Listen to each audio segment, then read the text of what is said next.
International, empowering the people. Oh yeah, Mr. Friday, equity, your boy. What we need is freedom. Agitation is all that we do. Total freedom, now waiting we want. God, no, now peaceful contest. If you kill, you don't send me down. Agitation is all that we do. Total freedom, now waiting we want. God, no, now peaceful contest. If you kill, you don't send me down. I wake up in the morning to see people falling. I wake up in the morning to see army shooting. What are they shooting? And who is running? All of the soldiers that we might live. Come to Abia, there is bloodshed. The blood of the innocent are calling for revenge. Come to Abia, there is bloodshed. All of the soldiers that we might live. Come to Abia, there is bloodshed. Innocent souls are calling for revenge. Though we raise a flag, they shoot us down. Biafra, we stand and nothing more. But they are shooting, and we are dying, and we are marching out today in thousands. Though we speak out loud, they shoot us down. Biafra, we stand and nothing more. Agitation is all that we do. Total freedom, now waiting we want. God, no, now peaceful contest. If you kill, you don't send me down. Agitation is all that we do. Total freedom, now waiting we want. God, no, now peaceful contest. If you kill, you don't send me down. Many things where they happen for Nigeria. Many things where they happen, I know like every day shooting and killing my brother. People dying like flies, it no good oh. Oh no, it no good oh. Killing innocent people fighting for the right, it no good oh. Our state is on fire now. All we need is our freedom.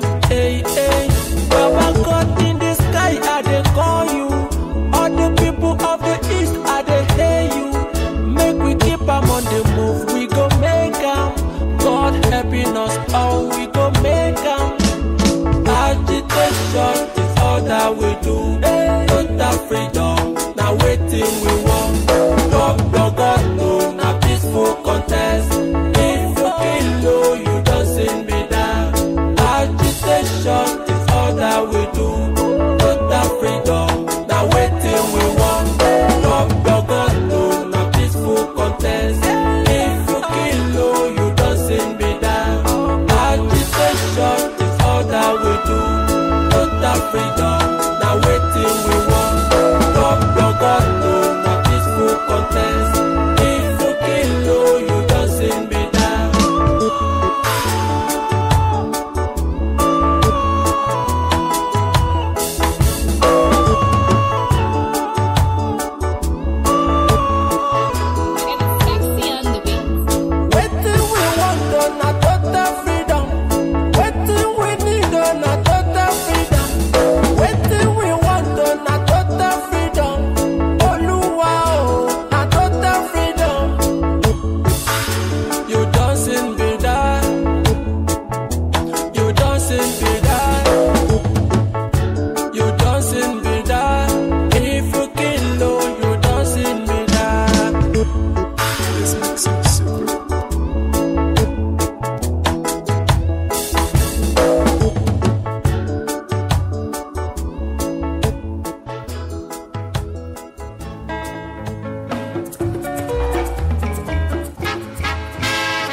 Biafra is proud to launch its new mobile app.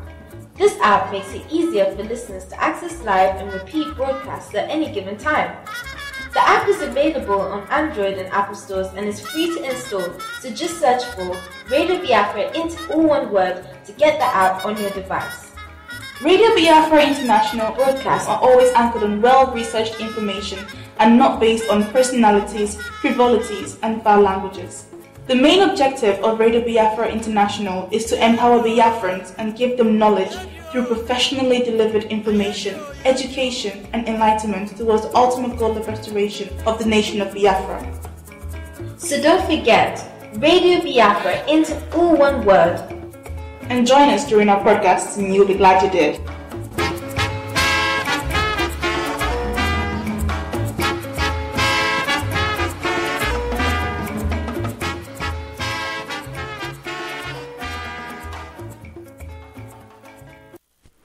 Yes, you're tuned to Radio Biafra International. Of course, today is the 7th day in this very month of July, this very year of the Lord, 2018. And the time as it stands now is 8 minutes after the hour of 8 p.m. in Biafra land. And so it's a special time and a special date. Today is 7/7 and the time is 8/8. And I'm going straight away to our guest of today. Remember, that's our daughter. Yes, that's our daughter. She is from Biafra, of course, American citizen. In different perspectives, she has served America in different capacities. And mind you, she remains a woman of virtue, a woman of value, woman with many parts. She has been doing a very wonderful job, both for the Americans, for Biafrans, and indeed for humanity. I will be going to her, for her to, of course, welcome Biafrans and the lovers of freedom and justice wherever you are on this planet Earth, listening to Radio Biafra International.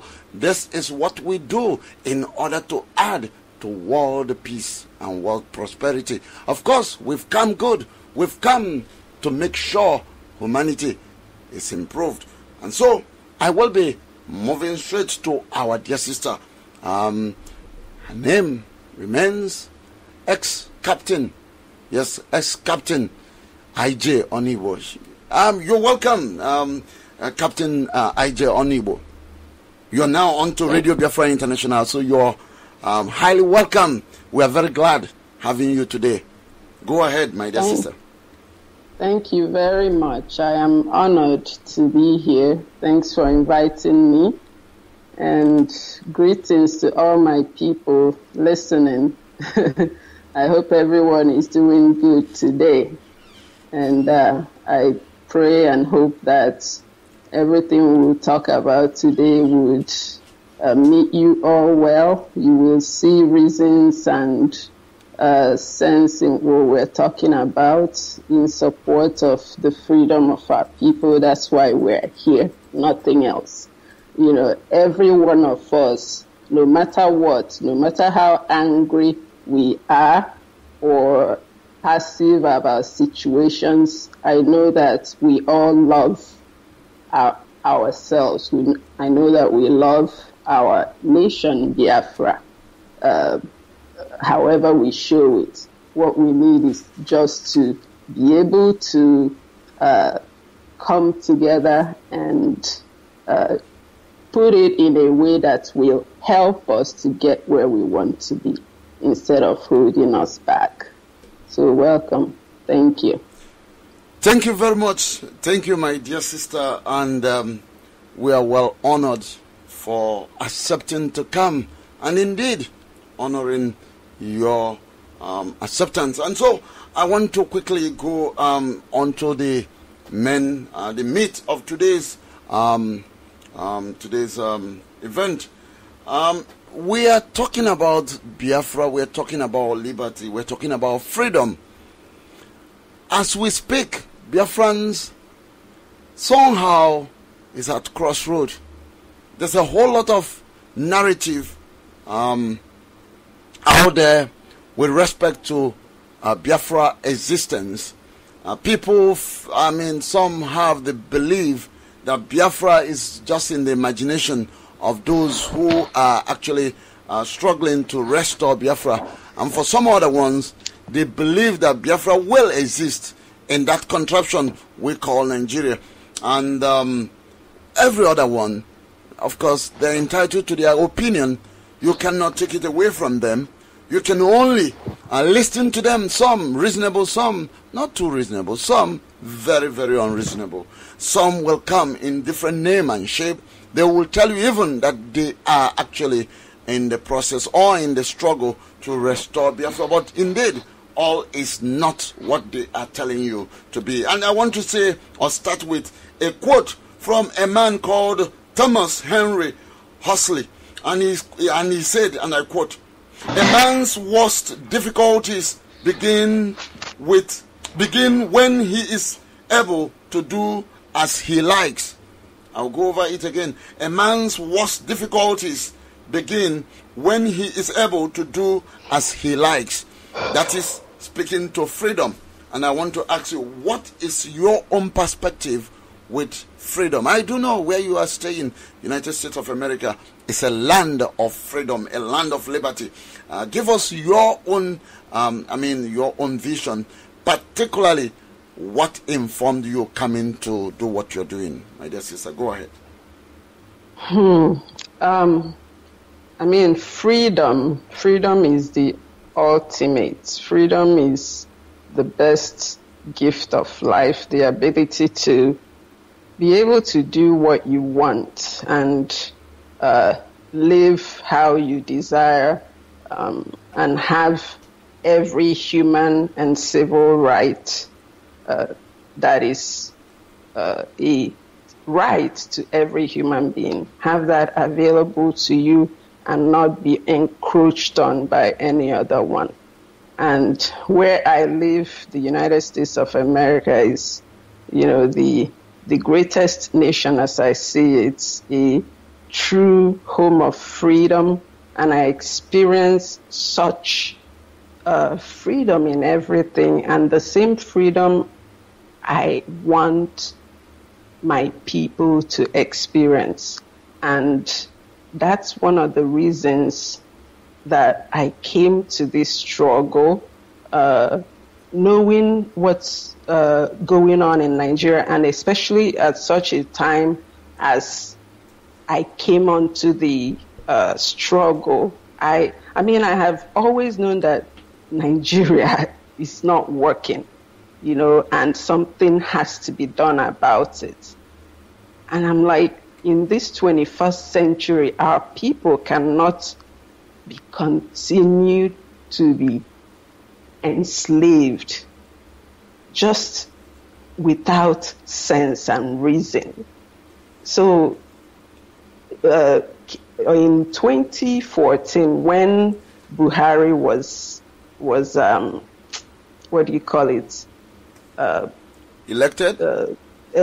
When he was campaigning. Well, before he was campaigning, all I knew is they were going to elect a new president, and the list of the people that were campaigning for it, I thought Buhari was the right person out of them all, because Jonathan didn't do very well at all. So I supported Buhari because of his rhetorics, everything that his wife talked about.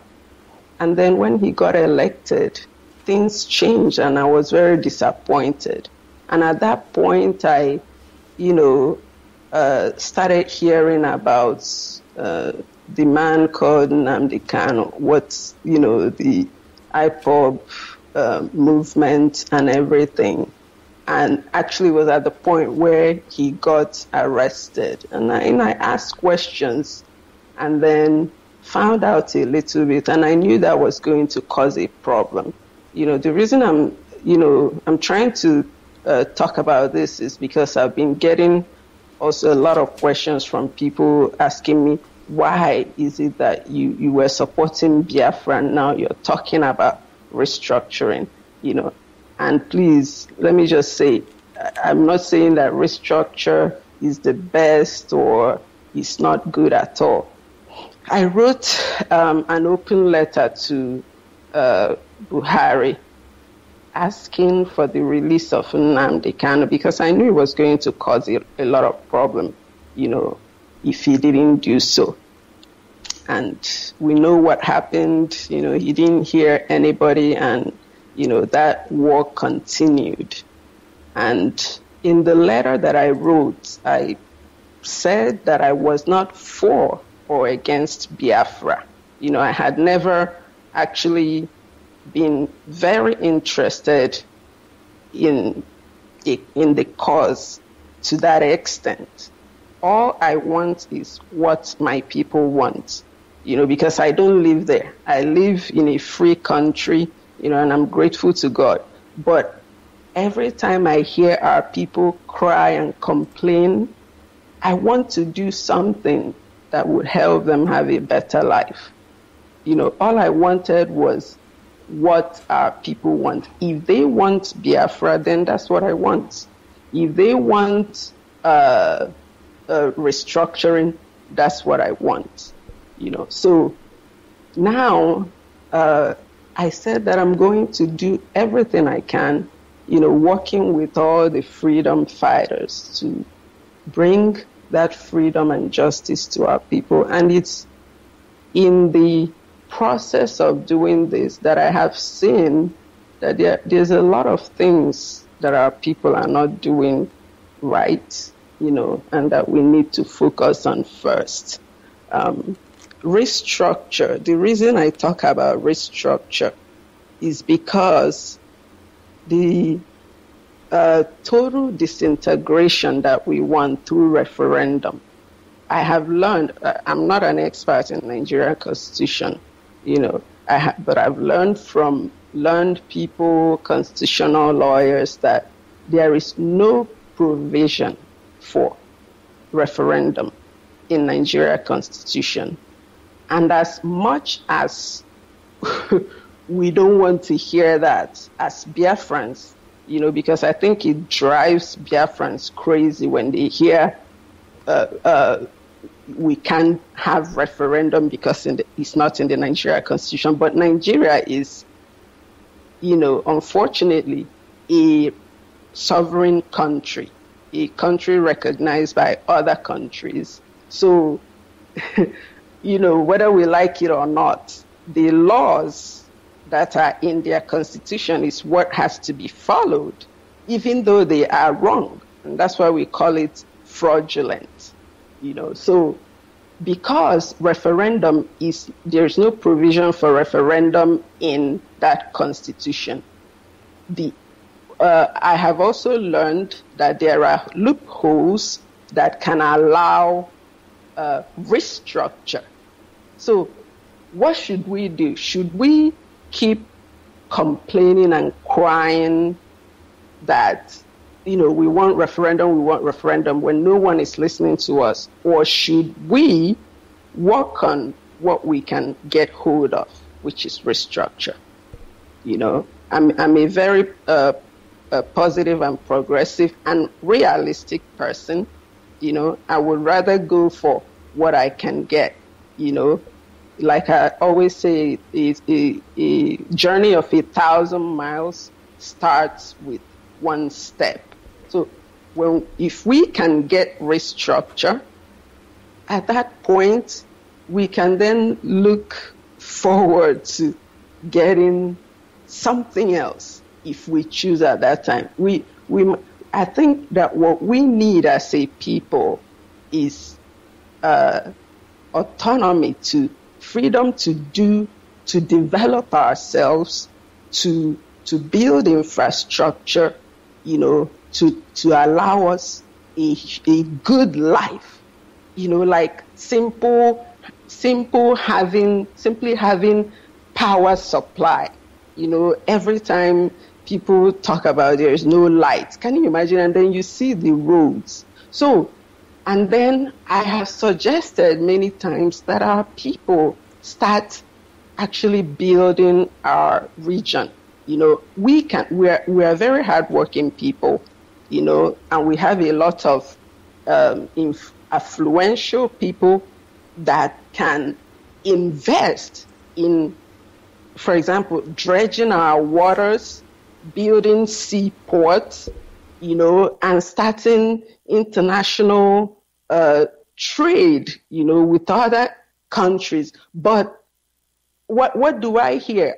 People tell me, oh, we can't do that because the Constitution does not allow that.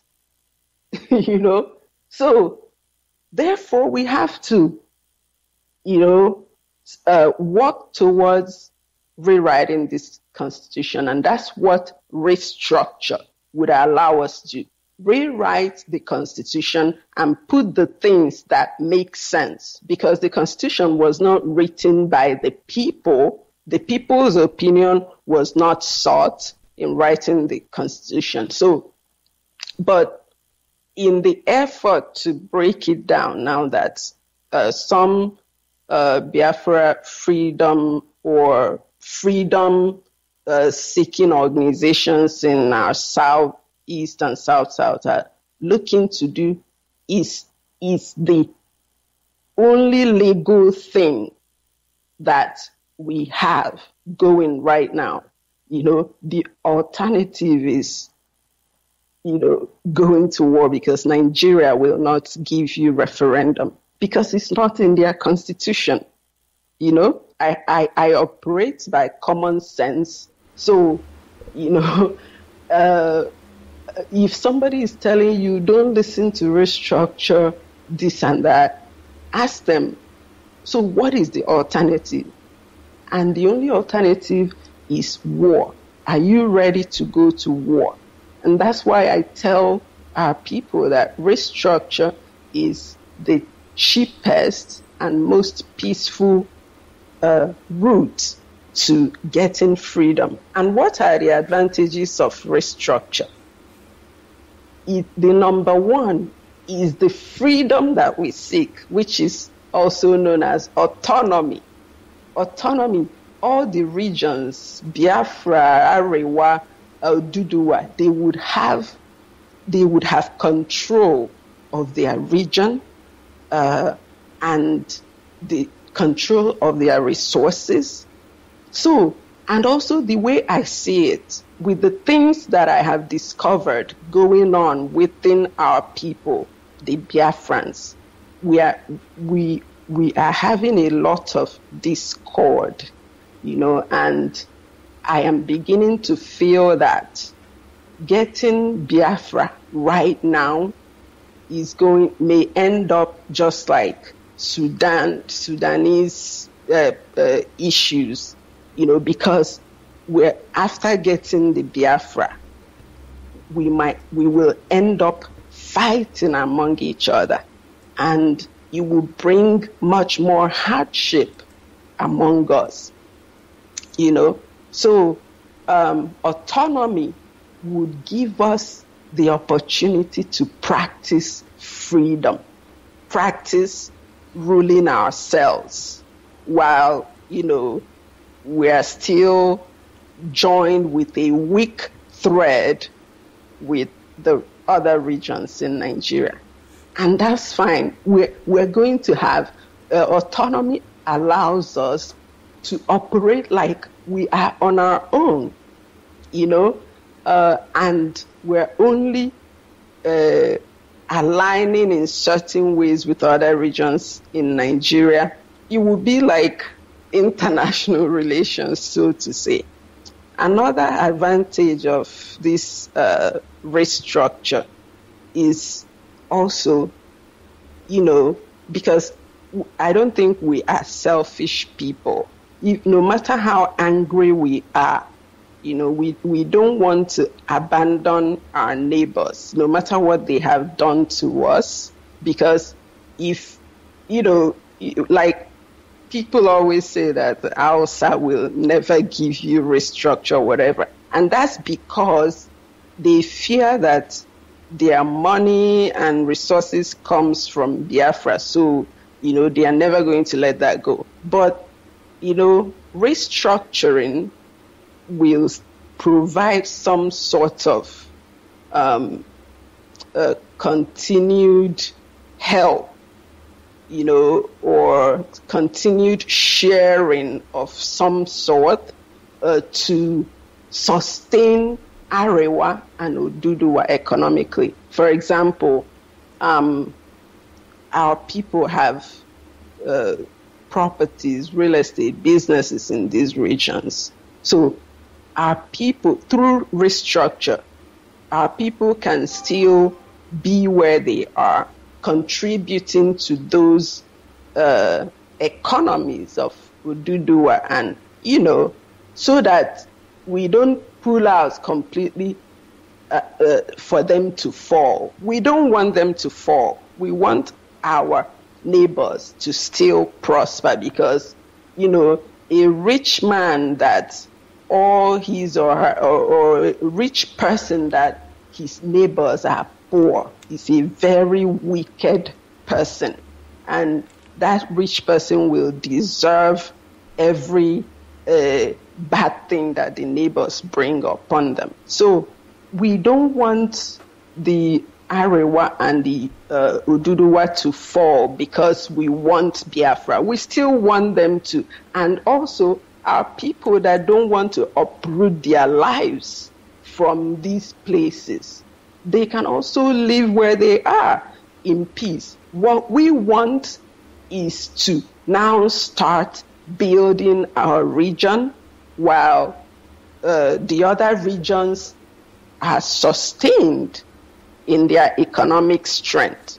And I am confident, that we can do it. It will not take us long to build our region. And I am also confident that if we get that restructure, and begin to practice that freedom and do well in it, we may never even think of referendum anymore. Because the reason we talk about it now is because we are marginalized in every way, So,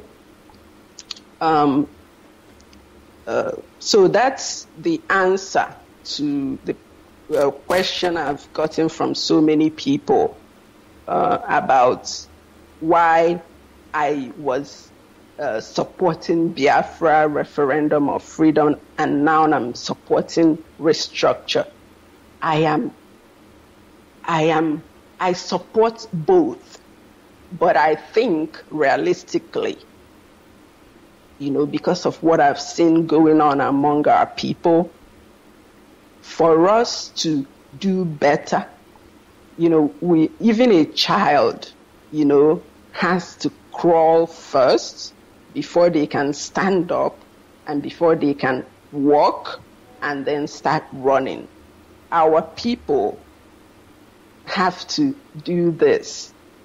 I feel, because of the things I've seen, I feel that if we gain Biafra right now, we may not be able to sustain it, and that will be worse off,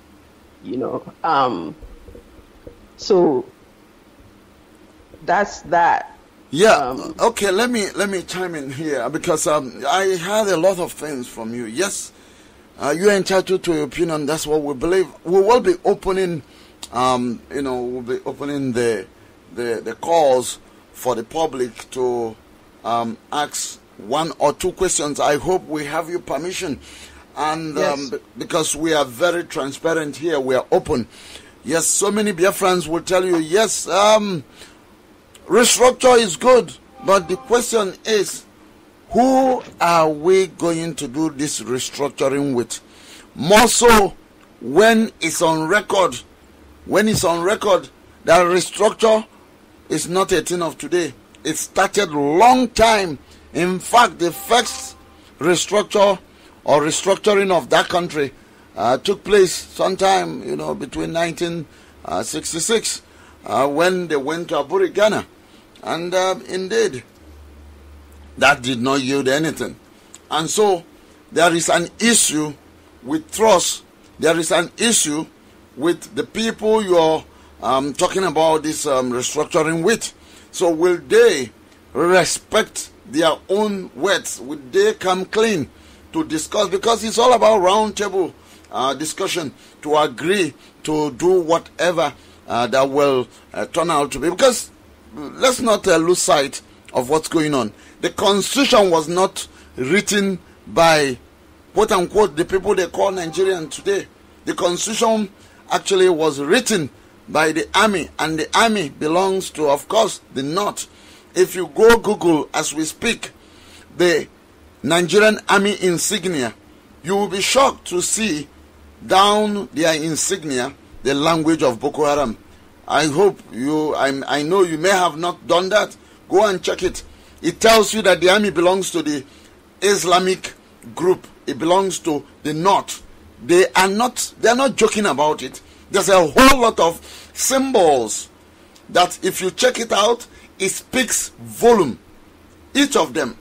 Okay, and so why I'm bringing this in is, yes, we want to judge, we want to talk with these people in order to have our freedom. But I'm telling you, you are viewing it as freedom. They are viewing it in a different light. They are seeing it as we are war booties. They defeated us in war, and so they have to hold on to us and make use of us as it pleases them.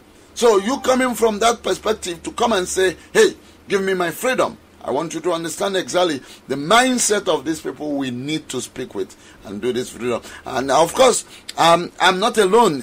You may still have to hold on. I want to bring the panelists so that they speak before we go to the public.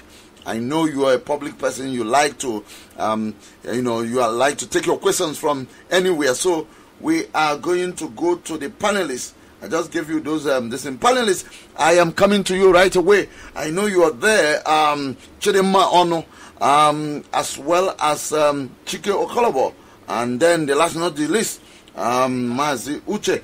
And we're going to take it one after the other. Biafrans, wherever you are listening, yes, I want to tell you that this is Radio Biafra International. And indeed, we have a guest, and our guest today remains Captain I.J Onuigbo. She remains ex-captain of U.S. Army. And indeed, she happens to be the very first woman of Biafran, of course, extraction of Biafran nature that will be on this program. So we are saying to her, thank you for accepting to come. So if you're listening wherever you are on this planet Earth, I want to tell you, yes, it's a good thing you tuned in, because IJ is talking about a lot of things.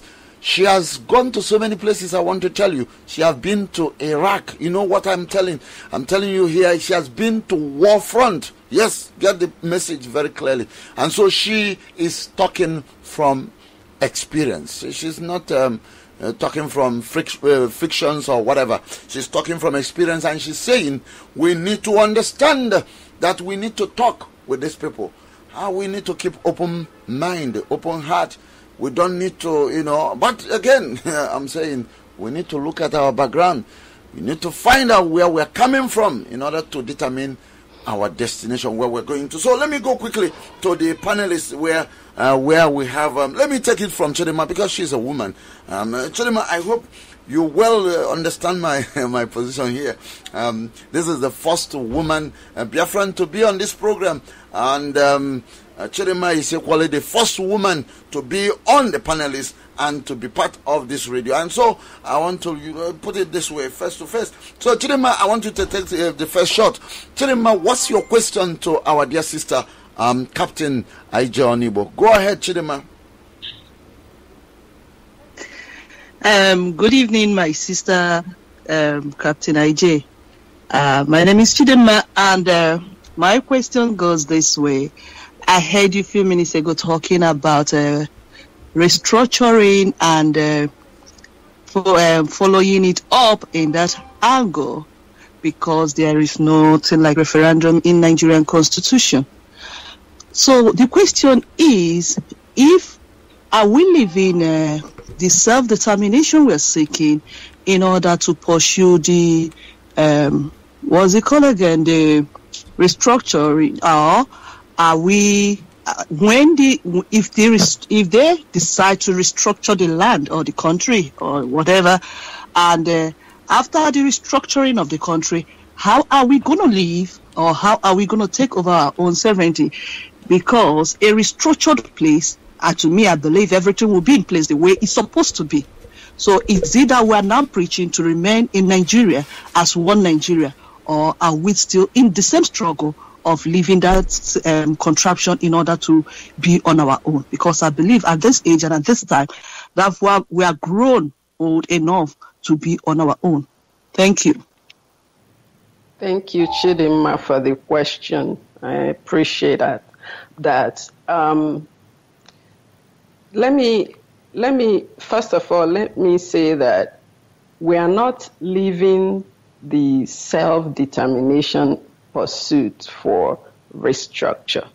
We are trying to get to self-determination through restructure. Let me give you an analogy. If you live in Enugu and you want to go to Lagos, and the road you usually take to Lagos is through Onitsha, and you feel like, oh, I must go through Onitsha to get to Lagos. So you get to Onitsha, the bridge, River Niger Bridge has fallen. You can't cross. Are you going to say, okay, I can't go to Lagos anymore? No, a wise person would think, okay, well, there is Owerri, or through Aba, through Calabar, and then you can go to Calabar and use the road that Calabar people take to go to Lagos and get to Lagos. So that is what it is here. Restructure is a path for us towards the self-determination that we want. What is the definition of self-determination? Without me looking into dictionary, just a basic understanding. Self-determination is self, like determining things for yourself, being able to have the power to make your own choices. And restructure gives us that power, which is autonomy. Autonomy. The only difference between restructure and referendum is that with referendum, and Biafra freedom, we are going to be called Biafra. We are a totally sovereign nation outside of Nigeria. But restructure, we are going to have the same freedom, only that we are still part of the Nigeria contraption.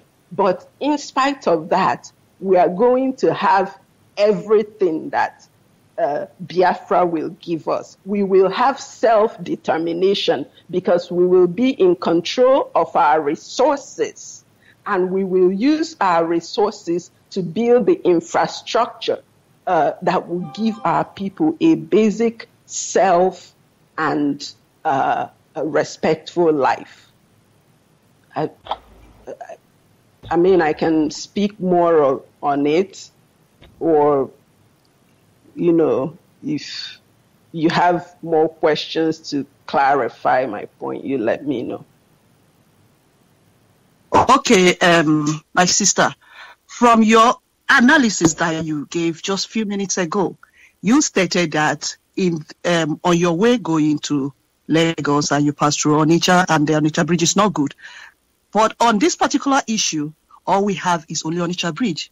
We don't have Owerri, we don't have Bini, we don't have any other, because according to what Maazan just said a few minutes ago, the particular restructure that we're talking about, they have already, there is something that there is this Aburi, this Aburi decision made years back, which is the original, if we are talking about restructuring. And when you come to this term of restructuring or restructure, the people that you want to restructure with are not ready and they are not willing to restructure.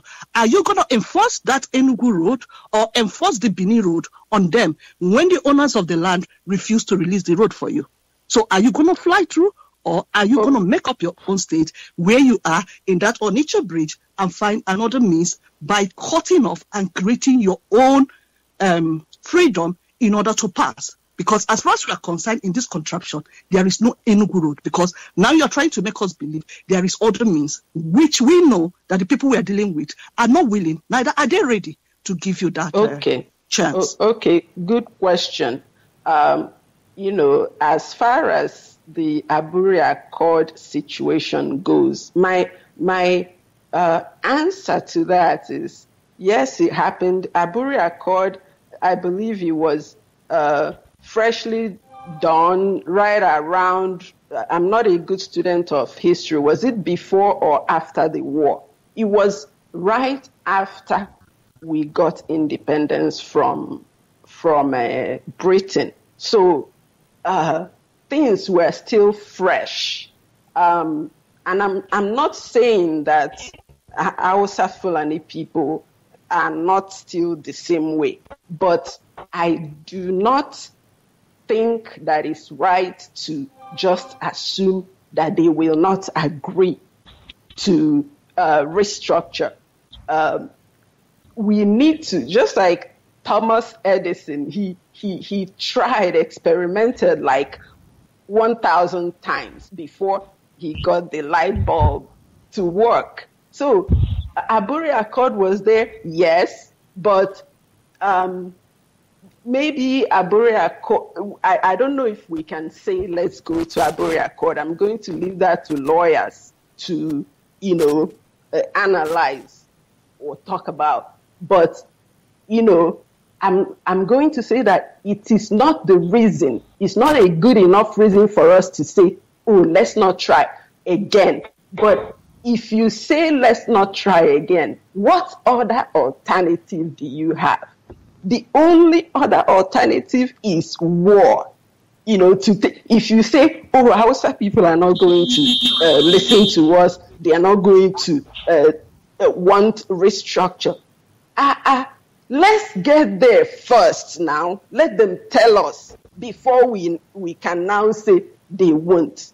Yes, we should have backup plans, but we can't. If we continue to say among ourselves, because this is a thing, something that causes a lot of problem among us, the Biafrans, because a lot of the Biafran youths are fighting and attacking anyone that says restructure or says something else that is not Biafra. But that is actually holding us down. What they are doing is like holding like two people fighting and just rolling on the floor, holding each other. Nobody is going anywhere. That is stagnant. Okay? Our people say, Onye jimado na ana jiumia. In English, a person that holds somebody on the ground is holding themselves because they cannot move either. So, we need to give restructure a chance unless you are ready and equipped to go to war, which I am not, with my experience, and understanding of the situation. I am not going to advise our people to just go to war to get Biafra, because as I am speaking right now, our people, we don't have our house in order. We do not have our house in order. And at this point, I have to give credit to the Ohaneze, Professor Nwabueze, and the IPOB organization. I'm hearing that they are now making effort towards unity. That's what we want. That's what we want. I urge them to continue and bring us all to unity, to speak one voice. I know that the Ohaneze people are mainly for restructure. IPOB organization, they are speaking of total disintegration. Listen, I am in the middle because this is our people. If IPOB organization and Ohaneze, now that they are coming together for peace, if they come together and say and come out and tell us, okay, we have agreed that it is referendum that we want, I'm going to stand behind them and support them. But if in that peace and unity they come out and say it's restructure, I'm going to support them. The point is, our people need to have one voice. Is it Biafra we want, or is it referendum? We will have one voice by having dialogue. Dialogue is conversation, nkata, bankata. You know, one person will say, I don't want this. The other person will say, I want the other thing. Then you have to make some deals in order to come to an agreement. Maybe Ohaneze will tell IPOB organization that referendum is not the right step for us right now because of social issues, because of our people that are highly invested in all these other nations. And Ohaneze can make a deal with IPOB and say, and because we want restructure, to make it up to you, we are going to fight hard and not rest until we get that restructure. We are not going to just say it and sit back and let our people continue to die in Nigeria. No, we are going to fight it and get that restructure. And we are going to keep doing it to the point that Hausa people will have to come to the table. And if they now refuse to come to the table, we will then have no other option than to declare war, because then we will be justified, you know, for wanting total disintegration, because these people have not agreed to restructure that is needed all across Nigeria, because Nigeria is not working. Yes, thank you very much, our dear sister. Of course, if you're listening at this point in time, you are listening to Radio Biafra International, and our guest today is Captain I.J Onuigbo, speaking on a very, very, hot issue, if you like, controversial. Captain I.J Onuigbo, I have a question coming from so many people, because of course I'm connected on WhatsApp, and they're sending me a couple of questions. And one, just like what Chidima asked, he's asking Reverend Father Nemeka in United States of America. He's asking, are we sure that these people are ready, they are disposed, to do this talk? That's one, just like we said. But again, there's so many other issues. Having looked at the proposal you are giving in terms of, hey, let's go and do this so that we will be justified, in your words, will be justified to take any other step. And you're not, so to speak, you're not saying, drop every other thing about Biafra, that you're in for Biafra, but you're saying in a logical way, let's take it from what is, cost effective right now, what is, humanly possible in terms of not having to go to the costly one.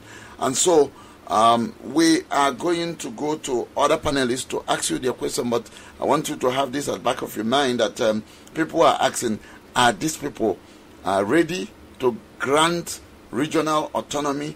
Do you think they will not refuse, given the backdrop of the constitution which they packaged, that Bubu Yaya, I call it Bubu Yaya, Bubu Yaya constitution, fraudulent and 419 in their constitution.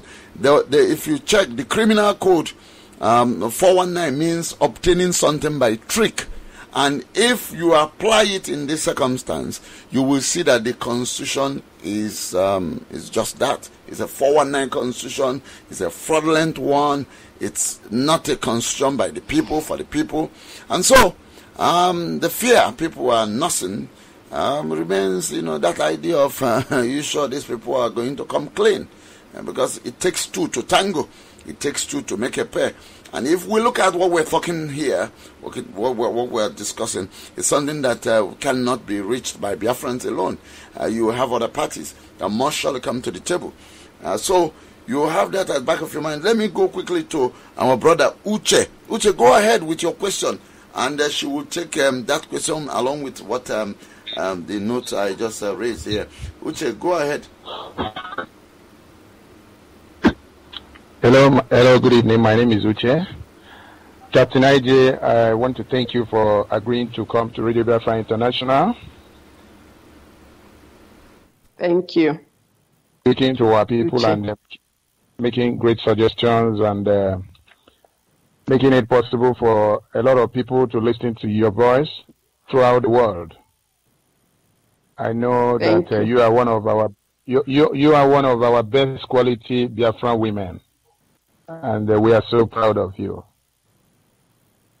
Right now, I'm talking about restructuring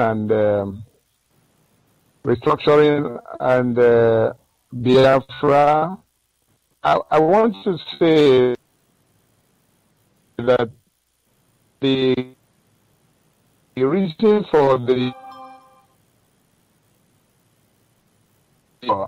Biafra by our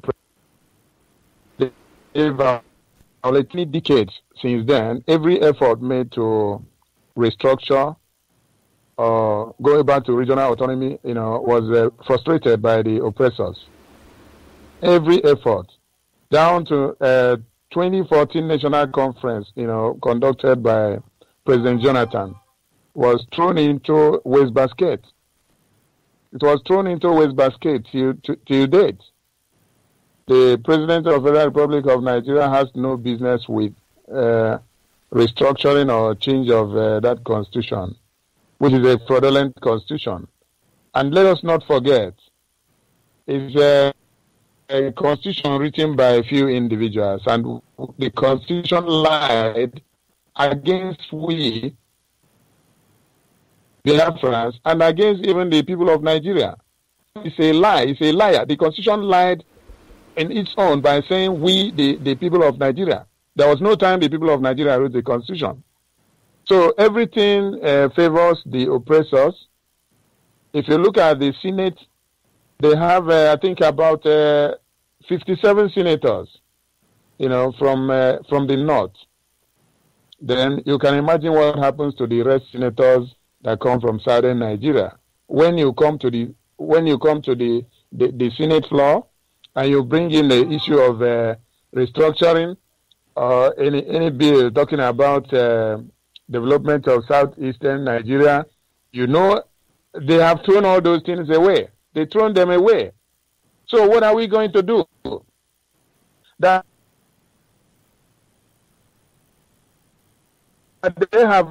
don't even see any much difference between restructuring and Biafra. They see the two as the same. So I don't know. What do you think that we are going to do about that? Because they see restructuring and Biafra almost as the same thing. We're talking about probably more than 50 years. They refused. What are we going to do? The constitution is fraudulent, and they are not going to do anything about it. Right now, all the security structures in Nigeria, are controlled by the Fulanis. You can't even have Southerners unit commanders. You cannot. You can have anybody answering brigadier general or whatever, but they are not commanding anybody. So what are we going to do? They are saying restructuring, and they are saying no to restructuring. What do you think? What are we going to do? And I also take note that you have mentioned something about lack of cohesion, lack of unity in the old Eastern region, especially among agitators of Biafra. And I know that was also when you called for peace, that was also when so many people started raining insults. And right now, everything you were saying about that coming back to what you were saying. Mm-hmm. You know, so please, what are we going to do? What are we going to do? That they said no to restructuring and they said no to Biafra. Uche, thank you very much for the question and your commendations. To answer this issue, and also in addition to the question from the Reverend Father, which is the same thing you're talking about, let me first say that let us, I'm a spiritual person, I'm a Christian, okay? And I learn a lot of principle from the Bible. And Bible says, think the best of each one, of, every time. Yes, I know that we have precedents of, how they've betrayed our confidence and breached our agreements in Aburi and everything. But this is a new, the fight is renewed. So let us give it a chance. Instead of saying they will never agree, what is it going to help to keep saying they will never agree when what else are we going to do but try? What are we going to do, as you ask, Uche? What we have to do is do the right thing, okay? Again, a Bible principle. There was a place God told the children of Israel that they will not have to fight in this war, that all they have to do is stand by and watch the salvation of the Lord. In this actual situation that we're facing, what we have to do by standing by is to do. It doesn't mean standing by does not mean we should not do something, okay? We have to do something, and what we have to do is the right thing according to law. Demand for this restructure that we can achieve, just because we can't get referendum. And what we have to do is keep talking about it and keep working towards it. What we must not do is fight ourselves and say you're a saboteur because you support restructure. That's messing everything up. That's actually hurting yourself. Okay? What we have to do again is that we have to unite, because when I started this thing, when I came into this struggle, I said, when I heard they were going to do Python dance on our people, I said, enough of the oppression and intimidation. We have to stand up, against this injustice. So, and in the process, I realized that our people are not together. And again, the Bible says that a house that is divided against itself will not stand. Come on. Everybody comes from a family. You can relate this. In your family, tell me if you're fighting each other every time, if you're able to achieve anything together. No, you cannot.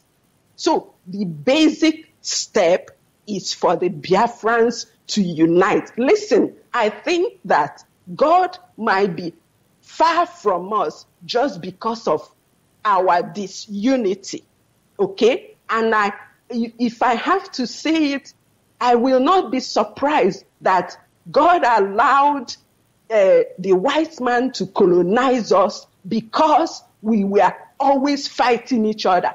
Starting from when the forefathers were killing twins, twins were born from tradition, they will kill the twins and say this twin is evil for a woman to have twins. And then we segregate other people, call them Osu. And then now some misguided youths are calling fellow Biafrans saboteurs because they have different opinion, because they say restructure. We are not together. We are fighting like animals, and God is not happy with that. And if we are not going to get anywhere acting like that, when we do the basic thing of uniting, coming together among ourselves and have one strong voice, then others can respect us. So many Biafrans have sent me messages, from any way possible, telling me, go to President Trump, talk to America, call this person to come and fight for. How can anybody come and fight for you when you're not even at peace among yourselves? So you will be wasting their time. These foreign countries are very organized, disciplined, purposeful. They know what they want. No matter how they don't like each other, they can still work together for the common good of their country. Look at our president here, President Trump. No matter how, he fights with opposition party, they still work together and sign the things that help the American people. But our people, Biafrans, they fight. Individuals will just condemn a human being, share their picture and say, don't talk to this person. This person is saboteur. A person just becomes evil just because they aired an opinion that you don't agree. You make them appear like they have committed some humongous atrocity. Let me tell you, God is not happy with that. That is evil, and God does not support any evil. God does not support any evil. And let's even see, for example, the people you call saboteurs. Let's say, for example, that Ohaneze, that you people say, call Ohaneze Ndoshi and Ohaneze Ndama, that, they are corrupt. Nigeria is a corrupt country. Didn't you know that? Nigeria is founded on corruption and fraudulence. That means whatever it begets will be corruption. Even the most righteous person is corrupt in Nigeria.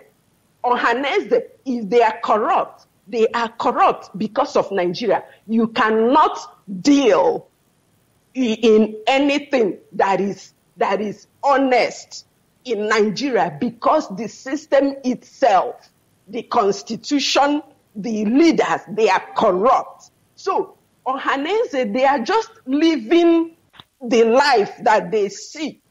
I'm sure some of you calling them a saboteur. If you're in their position, you will do the same thing. Some of you that call other people saboteurs, you're evil yourself, because some of you have raped women somewhere. You have beaten up your fathers. You have disrespected your father. So why do you think you're more righteous than the person who is taking bribe from Nigeria, if that's what they are doing? Listen, what I'm trying to say is that you will never find a righteous person to work with. We have to work with what we have, okay? Even God sometimes made a deal with the devil.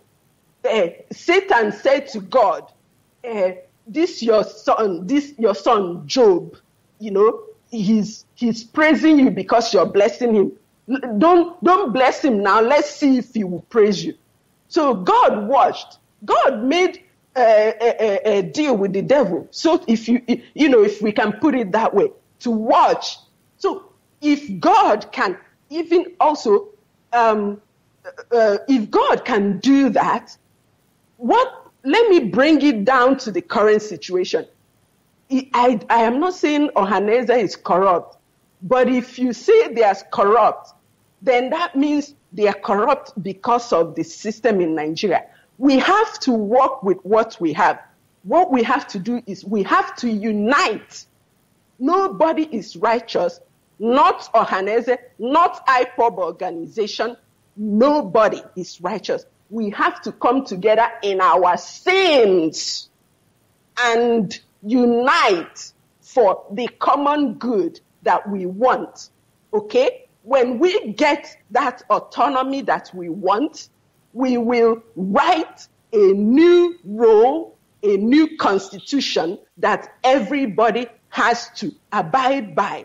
We have to give each other the benefit of forgiveness, because Nigeria contraption has marred, has soaked everybody in corruption. Okay? So we now have to forgive each other and come together to get what we want. And then we can build that new system on righteousness, on new rules that everybody must follow. If they don't follow it, then they serve the punishment for breaking the law. So, again, to answer the question, what we're going to do, a journey of 1,000 miles begins with one step. And the first step that we must take is unity among Biafrans, so that we can decide on what we really want. When we decide on that, then we can speak with one voice and tell Nigeria what we want. And if they refuse, the international community will also be sympathetic to us. Right now, we have no business trying to call America or Britain or Germany or Russia to help us do anything, because we have not cleaned our house. If you're going to receive visitors, you first have to prepare your house, arrange it, organize it for them to come. If they come and you have no chair, everybody is running around doing whatever they like. That's lack of manners. That's not right. So, before we look for anything else, we have to agree, come together in unity. We have to start respecting each other. Our youths have to start listening. Our youths and anybody misguiding our youths have to stop it now. Have to stop it now, or they will suffer it. I'm not going to be the one giving them punishment. It is the invisible hands of God, the universe, will punish anybody misguiding the brains of our youths. Stop it now. Stop it now. And work towards our common good so that it will be well with everybody. If we have autonomy and freedom to develop our region, build infrastructure, create jobs, youths will begin to go to work. Everybody will have the opportunity to prosper on their own. Thank you very much, our dear sister, Captain I.J Onuigbo. Of course, if you're listening, you're still tuned to Radio Biafra International. We are here having our guest, Captain I.J Onuigbo, speak on many issues. Remember, everyone is entitled to his or her opinion. Of course, so many are texting me. Some said, in the light of all the confab so conducted by that contraption Nigeria, no president have ever agreed to sign them into law. Some said even the ordinary police, state police, is an issue. And that again, all this points to the fact that they are asking a question. Are we sure we understand that these people are looking at us as the war booty. I'm going to our dear brother, Mazi Onye, Mazi Uzochukwu Onye. Mazi Uzochukwu Onye, I think you have a question you want to ask. Go ahead, my dear brother. Thank you. Thank you very much, Mazi and Emena. Captain I.J, good afternoon from DFW. I thank you for being bold and brave to come onto this platform for today's program. I must salute your courage. Thank you very much. Before I ask my question, let me use the points you raised let me emphasize first on the points you raised. Then you can address it while addressing my question. You said something that is emphatic, that is very, very true, that Nigeria is corrupt, the system is corrupt, the constitution is corrupt, nothing works in the system, and everything that happens in that system has a mark of corruption in it. I thank you for that conclusion.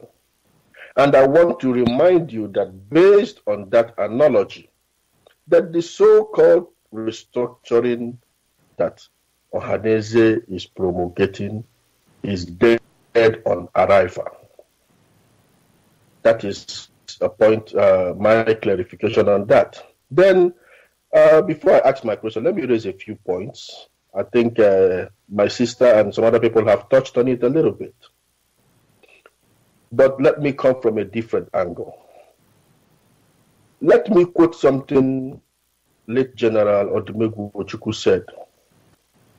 He said, I quote, that the mistake him, Ojukwu, made after Aburi Accord was to believe in Gowon that everything was resolved. Why did he say that?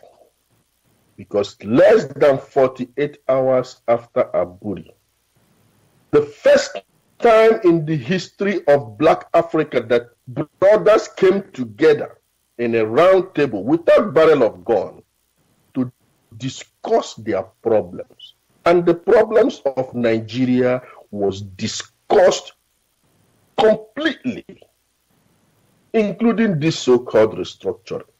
Everything was discussed completely, and both parties agreed. Why is it that up till today, nobody has called attention of Gowon to tell the whole world why he went back on Aburi and instead embarked on a war of genocide against Biafrans in Biafra land? A war that took over 3 million Biafrans. A war that had over 1 million Biafran children starved to death. Nobody has asked that question. If Nigeria could not implement Aburi Accord, at that time that corruption was still in the womb, something was responsible for it. They have not identified what that thing is. Therefore, that thing is still some. 2, after the war, Biafra and Nigeria had terms of surrender. And what were contained in the terms, some of the things that before any other restructure or tampering with the existing structure of Nigeria, that all parties must come together to discuss it. Did Nigeria call all parties to discuss everything that happened in the country, including creation of local government and state henceforth? The answer is no. Why? I leave that to you. Nigeria said 3 R's: reconstruction, rehabilitation, and reintegration. No victor, no vanquished. That is a restructuring statement, policy. Did Nigeria restructure, rehabilitate, and reintegrate Biafrans? I leave that to you to answer. Nigeria instead froze account of all Biafrans after the war and after all these policies of restructuring, because the war was over. Froze account and gave each family £20, regardless how much you had in your account. And less than a few years, they implemented the policy of indigenization, which deprived Biafrans economic rights in that contraption. Now, during Jonathan's time, we are talking about restructuring.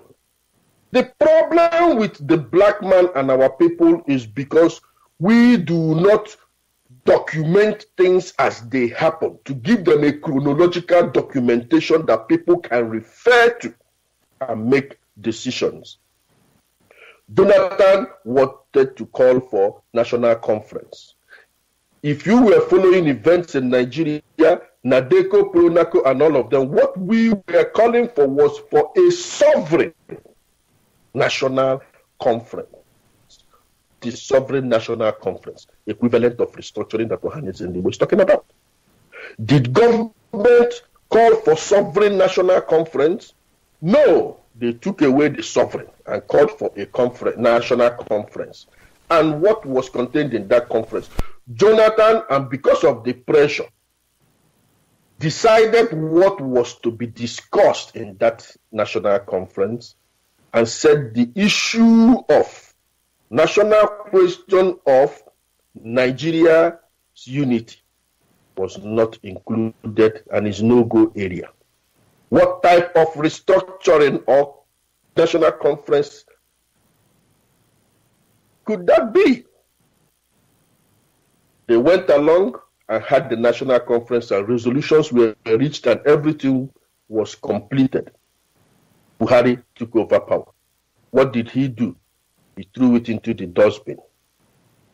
Now Ohaneze is calling for another restructuring. What is different from what Ohaneze is calling from that Aburi did not address? What is different from what Ohaneze is calling for that were not discussed in the national conference apart from Nigeria's unity? When you talk about autonomy, I laugh about autonomy because autonomy does not ensure freedom. You are in America. It does not ensure freedom of a people.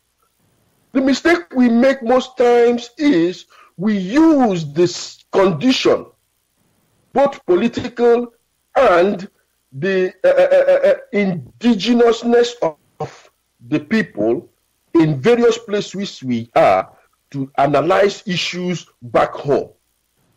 America has the natives, and the natives here, they have certain jurisdictions, so many things that they are completely free in so many things, including their passport. Nigeria is not made up of one people. Nigeria is made up of different nations. So that will not work. Something is causing this problem that we are not addressing. If Ohaneze Ndigbo really wants restructuring, what about the national conference? If every Nigerian accepts that we want restructuring, the simplest thing to do is to invoke the Aburi Accord, because the transcripts and everything are there today. Bring it and implement it. Then once you implement it, you must hold General Gowon liable for genocide. That means the war against Biafra was not even called for in the first place. It should be in ICC. Now, how do you restructure Nigeria under the present constitution? I fault everything you have said here because you cannot restructure Nigeria under the present constitution. If you will take borrow the apartheid South Africa, before apartheid was disbanded, they had to disband the apartheid constitution completely and developed a new constitution of the people. So it is the same constitution that gave Buhari the power to throw away the National Conference. That is the same constitution that gave him the power to announce to the whole world that he will not do any referendum. That is the same thing. Now, for you to say that because that constitution does not contain element of referendum, so we asking for referendum is not workable, I will tell you the answer is no. Because the same constitution has it that no part of Nigeria shall be ceded to anybody or be under any external control. Yes, we have another guest, and I'm working seriously with time. I'm rounding up. Yeah, I'm rounding up. Now, okay. The same constitution was there when Obasanjo handed over Bakassi to Cameroon. The point I'm trying to raise is the most honorable thing and justifiable thing for Biafrans to ask for is referendum, and nothing more than referendum. The same way they have been bastardizing the constitution, let them bastardize it and implement referendum, whether internationally or otherwise. Thank you very much, and God bless you. Thank you. Captain I.J Onuigbo, I don't know if you go ahead and if you want to make one or two statements on this issue before we quickly open the channel, because right now we are very much into another program. So go ahead. Okay. Just briefly, Mazi mentioned the 2014 or 2013 conference. I just want to remind him, Buhari was not the one that threw away the national conference. Jonathan has that blame because he failed to implement. He did not do what he was supposed to do. So all of them that has ruled Nigeria have blames. Okay, and also everything that you have listed, according to history. Yes, it all happened, but I would like for us to look forward. There is need for history and counting everything that happens, but there is time to also look forward. Let's move forward with what we can do right now. Again, I am not for or against referendum. I am not for or against restructure. What I am for is what our people agree to. Remember I said, if Ohaneze, IPOB organization, and all the freedom fighting organizations in Biafra land come together with the people behind them and agree to one thing, we will have one voice to then ask for what we want. If it's referendum that they have agreed as the majority desire, then we will now put our elites, lawyers to work, to go places for us to do what's necessary to get the organizations involved to give us what we're asking for.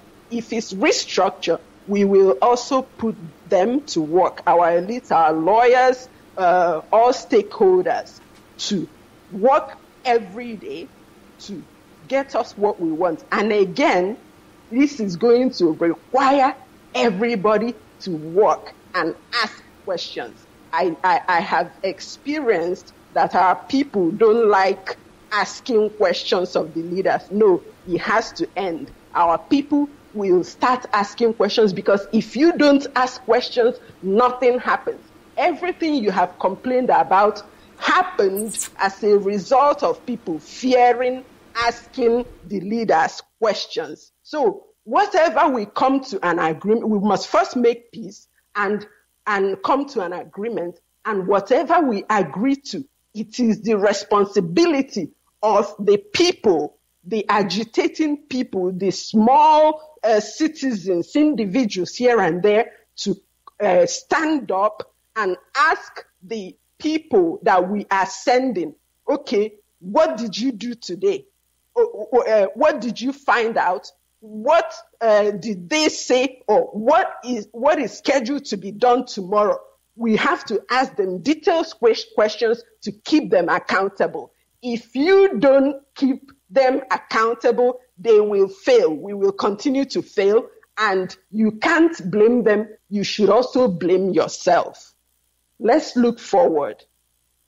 Thank you. Yes, let's look forward. And on that note, I will say yes. We will be taking just one more call from the panelists for now, because we still have our brother Russell Blue Jack coming on, and we need people to ask our sister question direct. I do not know what's going to happen, but let me just take this call from our COC, Engineer Ikenna Wanonei. I am going to Engineer Ikenna Wanonei straight away. COC, go ahead. I know you have a question. You have to make some comment with respect to our guests. Go ahead. Okay. Am I coming out clear? Very clear. Go ahead. Thank you. Okay. Thank you very much, and thank you, Lou and Emine, and thank you for all the contributors who are making this very, very riveting. To introduce myself formally, my name is Ikenna Wanonei. I hail from Obahe-Zaji in Biafra land, and I live in Los Angeles. And by His grace, I'm the COC of IPOB-DoS. I'm really very happy for most of the comments, and also I'm just kind of making a comment or just contributing a little bit on what our sister, Honorable Capt, said. Yes, I agree to most of what she said, and the grassroots has to come together to agree that this is basically what we want to do. The grassroots will push this thing. They will contribute to idea of bringing all the coalition members together. All the agitating groups has to come together, because no single entity will be able to bring this restoration. So both the Ohanese, all the IPOB-DoS, the IPOB-AK, and the rest of them has to agree, and the grassroots has to, select, has to contribute much more, and agree, and not all these groups, because this thing, the restoration is for every Biafran, ranging from all the ethnic nationalities we have, So not one single ethnic nationality has the upper hand in making decisions about the whole people we have here. Whether referendum, whether even restructuring can be revisited in a way which is going to entail to referendum and also to our getting our own freedom. But whatever decision that has to be made, on a communal basis, based on the people whom we are fighting for, whom we are trying to restore. They have the upper hand, and not any of the agitating groups. Then to contribute to other stuff, that has been going on, we support a constructive coalition of all the Biafran agitation groups, of everybody, and here in IPOB-DoS, we are reviewing and revisiting more, memorandum of understanding, which has to be put out together this MO will be specify exactly how this has to be done, which has to be approved by all the groups, all the selected groups. And like I said, it has to be constructive, agreement from all the groups, and also we have to, during the period, revisit the new roadmap that will give us freedom, so all these things has to be, interwoven, so that when we take a stand, this stand will be off and for all. No particular group or entity has the upper hand or knows all and all that is required, to bring this restoration. And having said that, I will also want to indicate that the Christian Association of Nigeria should step up. They should step up and have the fortitude to take stand on these killings that have been going on with our Christian brothers in Benue and Plateau. There's so much blood. The whole country is soaked in blood. Yes, the zoo or Nigeria is a failed state, and everybody has to stand up and speak up. All the freedom lovers, whether you are, in the north or in the west or in the south, you have to speak up. And all the organizations, Christian groups, all the Pentecostal groups, the Catholic, the Anglican, all these groups should speak up. If they believe strongly in the Bible, they should know that, when stuff like that, you should condemn, and also they should, present all these cases to the Pope, and give him a very good view of what is going on, so that he himself will also speak up. And many people are being killed every time. Churches are being burned down. The U.S. Congress we talked here was outraged about what is going on. They could not believe it. And we indicated that we don't know why this news is stifled. Is it because we are black or African? Why is all these things, all these killings and all this, nobody pays attention to it, and nobody gives a damn about it, So we all, in all this agitation group, have to work very hard to bring all this information to the whole world. Yes, we've been singing to the choir, but we've done singing to the choir. We have to, educate most people, outside Biafra. In many countries, most of the indigenous don't even know the difference between their local non-violent Muslim group with the ones we have in Nigeria. The ones we have in Nigeria are tantamount to ISIS, the Boko Haram and the cattle headers or Mieti Allah and the Magpan and all whatnot. Many of them I don't understand it. So we have to educate them. So most of the Congress people here are really outraged.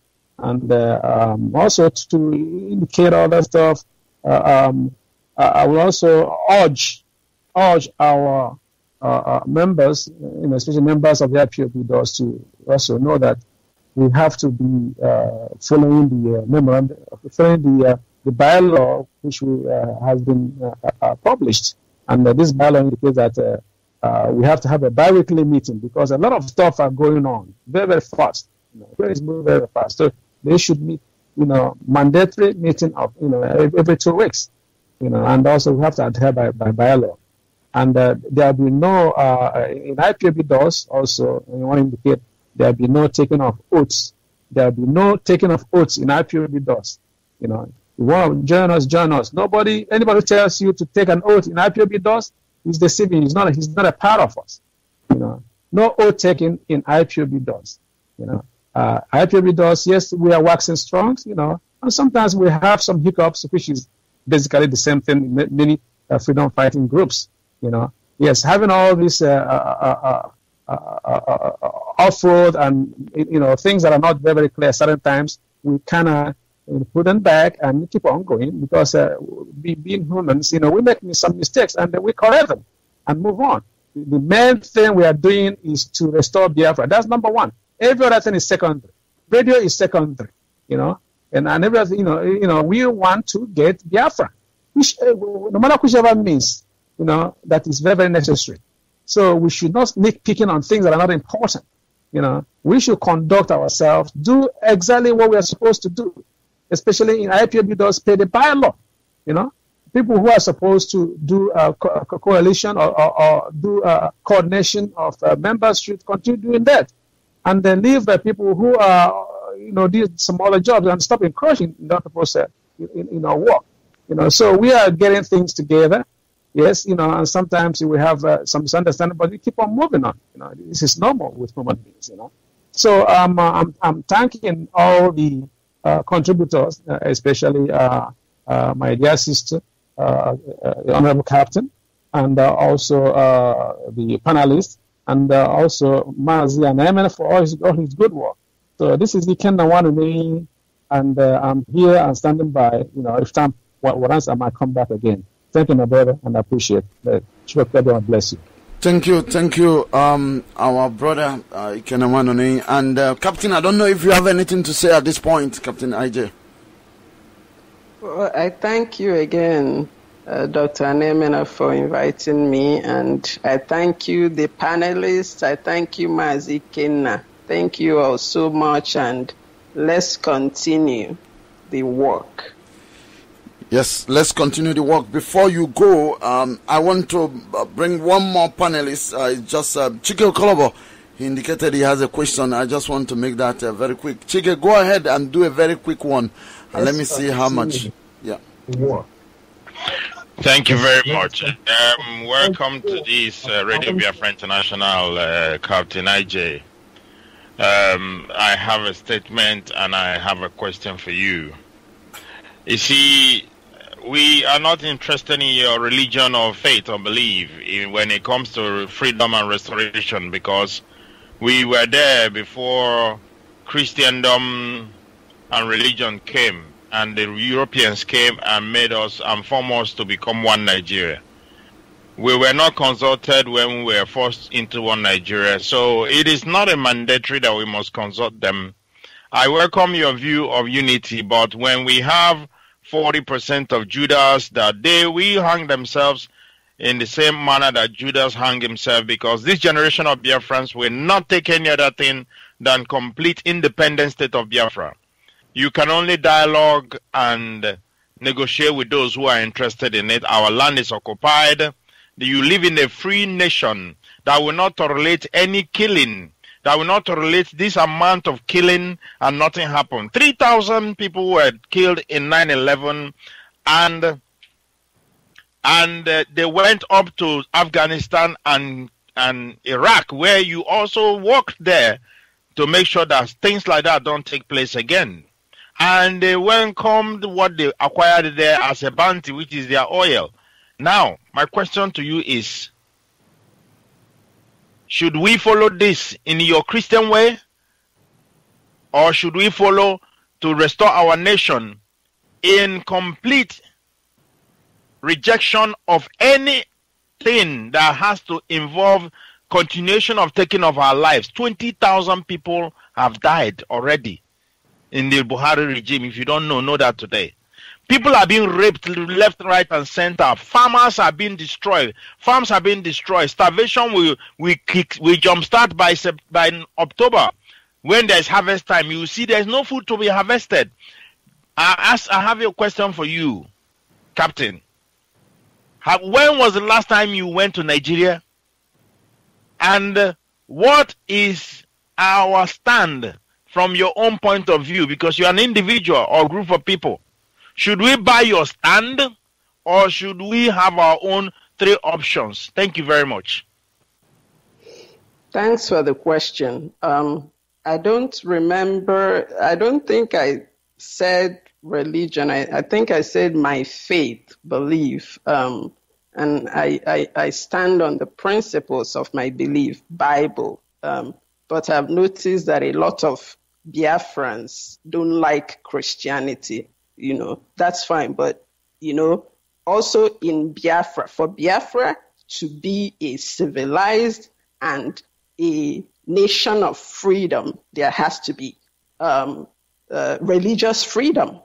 There has to be religious freedom. I do not believe, like many people say, that religion is the problem of of the society today or Nigeria. It is not religion. It is the people's interpretation of a religion. It is con men and women who misinterpret the words of the Bible or the Quran to the gullible people who follow them. Let me not call them gullible. Uneducated people, people that do not have opportunity to get educated. These con men and women like to keep the innocent people backward, as if we're still in the Stone Age. So it is not religion, is not the problem. It's the people that manipulate religion. And whether you like it or not, the principles of religion, my own religion, if I have to say that, Bible, Christianity, the principles in the Bible are foundations of great institutions and organizations in the world today. So if people apply the principles of religion the right way, the world will be a better place. Okay? So, what else was the question you asked? Should you follow what I'm saying? I am a guest giving my opinion based on the wealth of experience that I have acquired in life by the grace of God. So I am recommending that you hear me. You know, I believe strongly that my suggestions are the better way because there is no other alternative except war. Your own alternative is war. Are you ready to go to war? Ask yourself. Are you equipped to go to war? Ask yourself. Did you equip our youth to even defend themselves against the rogue army of Nigeria when they came and danced on them with the python? You couldn't even do that. So how much then are you ready or equipped to fight Nigeria that is still in control of the armed forces? And that's why I keep telling you people, equip our youth for basic defense. You hear me? Equip them to defend themselves. Defense is righteous. When somebody comes to kill you, you have the right to defend yourself. Equip yourselves. If you don't want to follow my own suggestion, you tell us what your alternative is, because nobody is listening. The world, they are not paying attention because they have their own problems. So I'm sure that whatever other plan you have is going to be like streams of blood. That may not be avoided somehow, but my point is, let's follow the safest and more, the safest route, the more peaceful and safest route to this freedom. When we have done that and, didn't succeed, then we are justified for any. And while you're doing this, I have to suggest again, equip the youths to defend themselves. Equip yourselves to defend yourselves. Thank you. Thank you very much. Captain I.J Onuigbo is our guest today. And like she rightly pointed out, equip yourself. I mean, you need to understand that we have to come from the safest, the cost-effective, of course, the justifiable, logical means to our end. And that's what she's saying. She's entitled to her opinion. Don't get her wrong. You have your opinion. Yes, you have your opinion. And at this point, I want to open up the call for them to call her because I need maybe 2 or 3 calls. I want her to feel the pulse of all our listeners. Of course, that's how it is. I am pleading with Blue Jack to understand this run over. We are not doing it intentional. It is the mistake of the head and not of the heart. And so, Russell, we're with you. You're coming on after our dear sister Captain I.J Onuigbo. I'm going straight away. So, panelists, I will have to take excuse from you to go to the public. Because the people, the power belongs to the people. Of course, you know that before now. Even our Hera Declaration made it so clear that the power, the ultimate power, belongs to the people. The sovereignty in every circumstance, of course, is with the people. And so we're going. If you are listening right now, the channel is open for you to call our dear sister. Yes.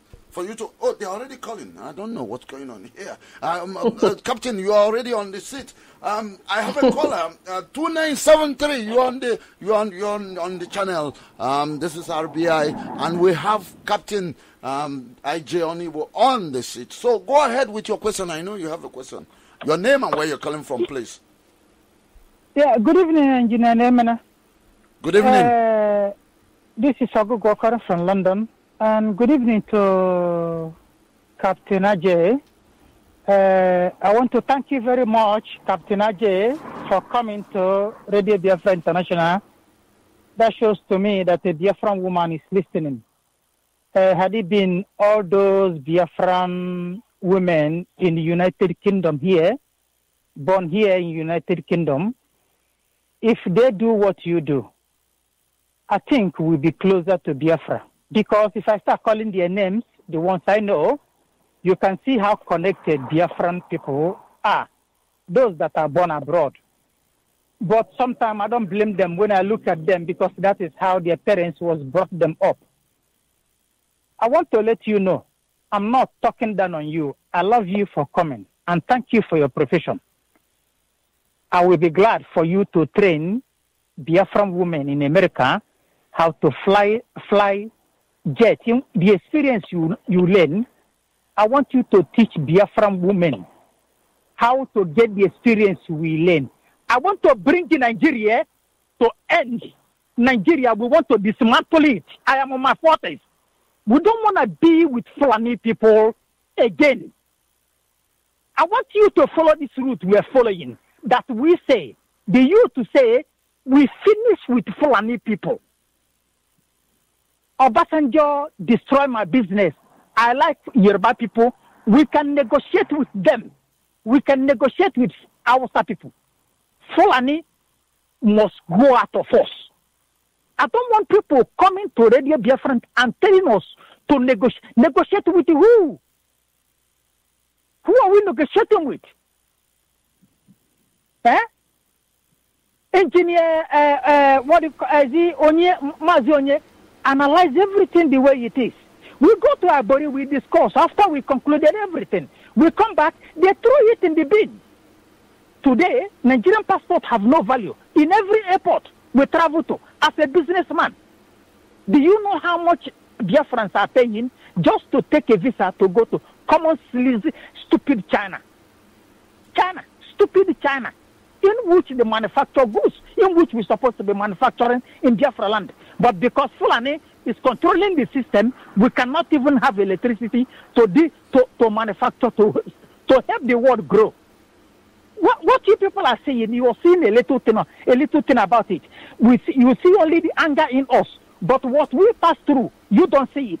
Do you know how many checkpoints in Biafra land? How many is in the north? And you tell me to come and negotiate with stupid people? I get angry. I don't want to be insulting. I want to let you know that our stand, we on our 40s, we will never be with Fulani people again. Anybody who resists this move, everything is going down in that soil. But I don't want Biafrans to fight against themselves. Because this is where we're going to start now. If we are talking and our leaders are not listening, our parents are not listening, then we will go after each other. Can we avoid it? They are trying to negotiate within IPOB and Hanese. Who can tell me that we are not united? We are united. But talk to us the way we will listen. Don't come and tell us to reconstruct what? Yes, Mazio Gugu, I quite appreciate your your feelings, but again, like I said, everybody is entitled to his or her own opinion. So IJ is not commanding you. She's not forcing you. She's only making her own opinion, heard. So we appreciate that. IJ, do you have anything, Captain? Tell us, because he has already exited. Let's get it quickly. Thank you. Thank you for your statement, Mazio Gugu, and I feel your energy. I feel your anger. So many of our people feel the same way you do, but we cannot all feel that way. Or what do you think will happen when everybody is angry? You cannot see clearly when you're angry. And that is why some of us have to be clear-headed, and some people like me and others that are more level-headed and not overcome with anger, we can see things clearly. As much as you don't want to see work with Hausa Fulani again, we may not be able to avoid it, because we just want. Our people are good people. We are not evil like those that kill people, and we want things to work out well for our neighbors. Our ultimate goal is self-determination to be able to live well. So we'll get there, and I know you will feel better. Thank you. That was it from our dear sister. We have another caller. We've missed already about 6 or 7 calls, but we have a caller on the line. Caller, go ahead with your question very quickly. Thank you. Yes, Mazi and Emana. I hope you can hear me good. Yes, go ahead.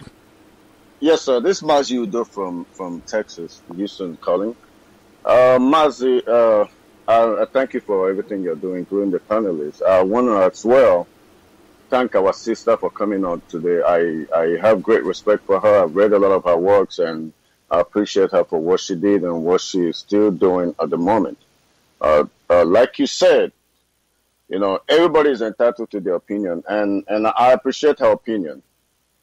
I don't have any problem with restructuring, because the reason why Nigeria has not been restructured today is because the Hausa man whom we think they're stupid, we think they are fools. They know that there's no clear-cut difference between restructuring and Biafra. Take it or leave it. That's my opinion. There's no difference between restructuring and Biafra. So nobody is saying that if we get restructuring tomorrow or today, we will not take restructuring. All we want is freedom, and anything that will lead to our freedom, I believe our people will accept it. But the fact is, I agree with our sister in some areas. I agree with her in restructuring. I agree with her in the point she said we have to dialogue.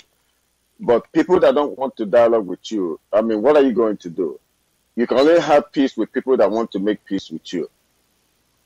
That's a fact. And how can you continue shout and ask for restructuring when our enemies, I call them our enemies because they're killing our people and they're marginalizing us, so they are our enemies.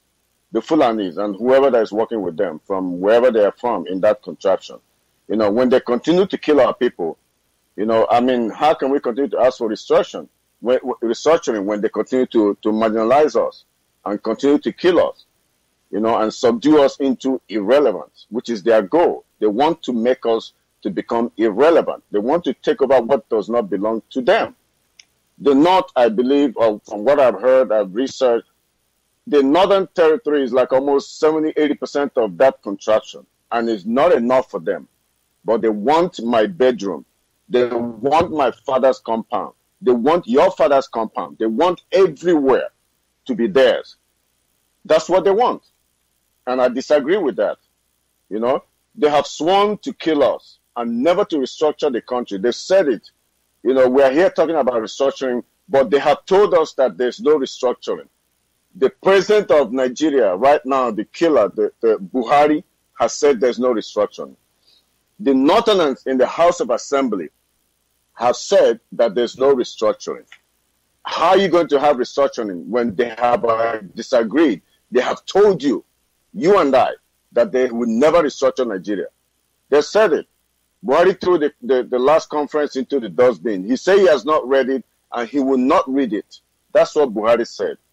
You know, what do we do when we are left with nothing else but to fight for our dignity, our respect, and our life, which is Biafra? You know, restructuring is fine.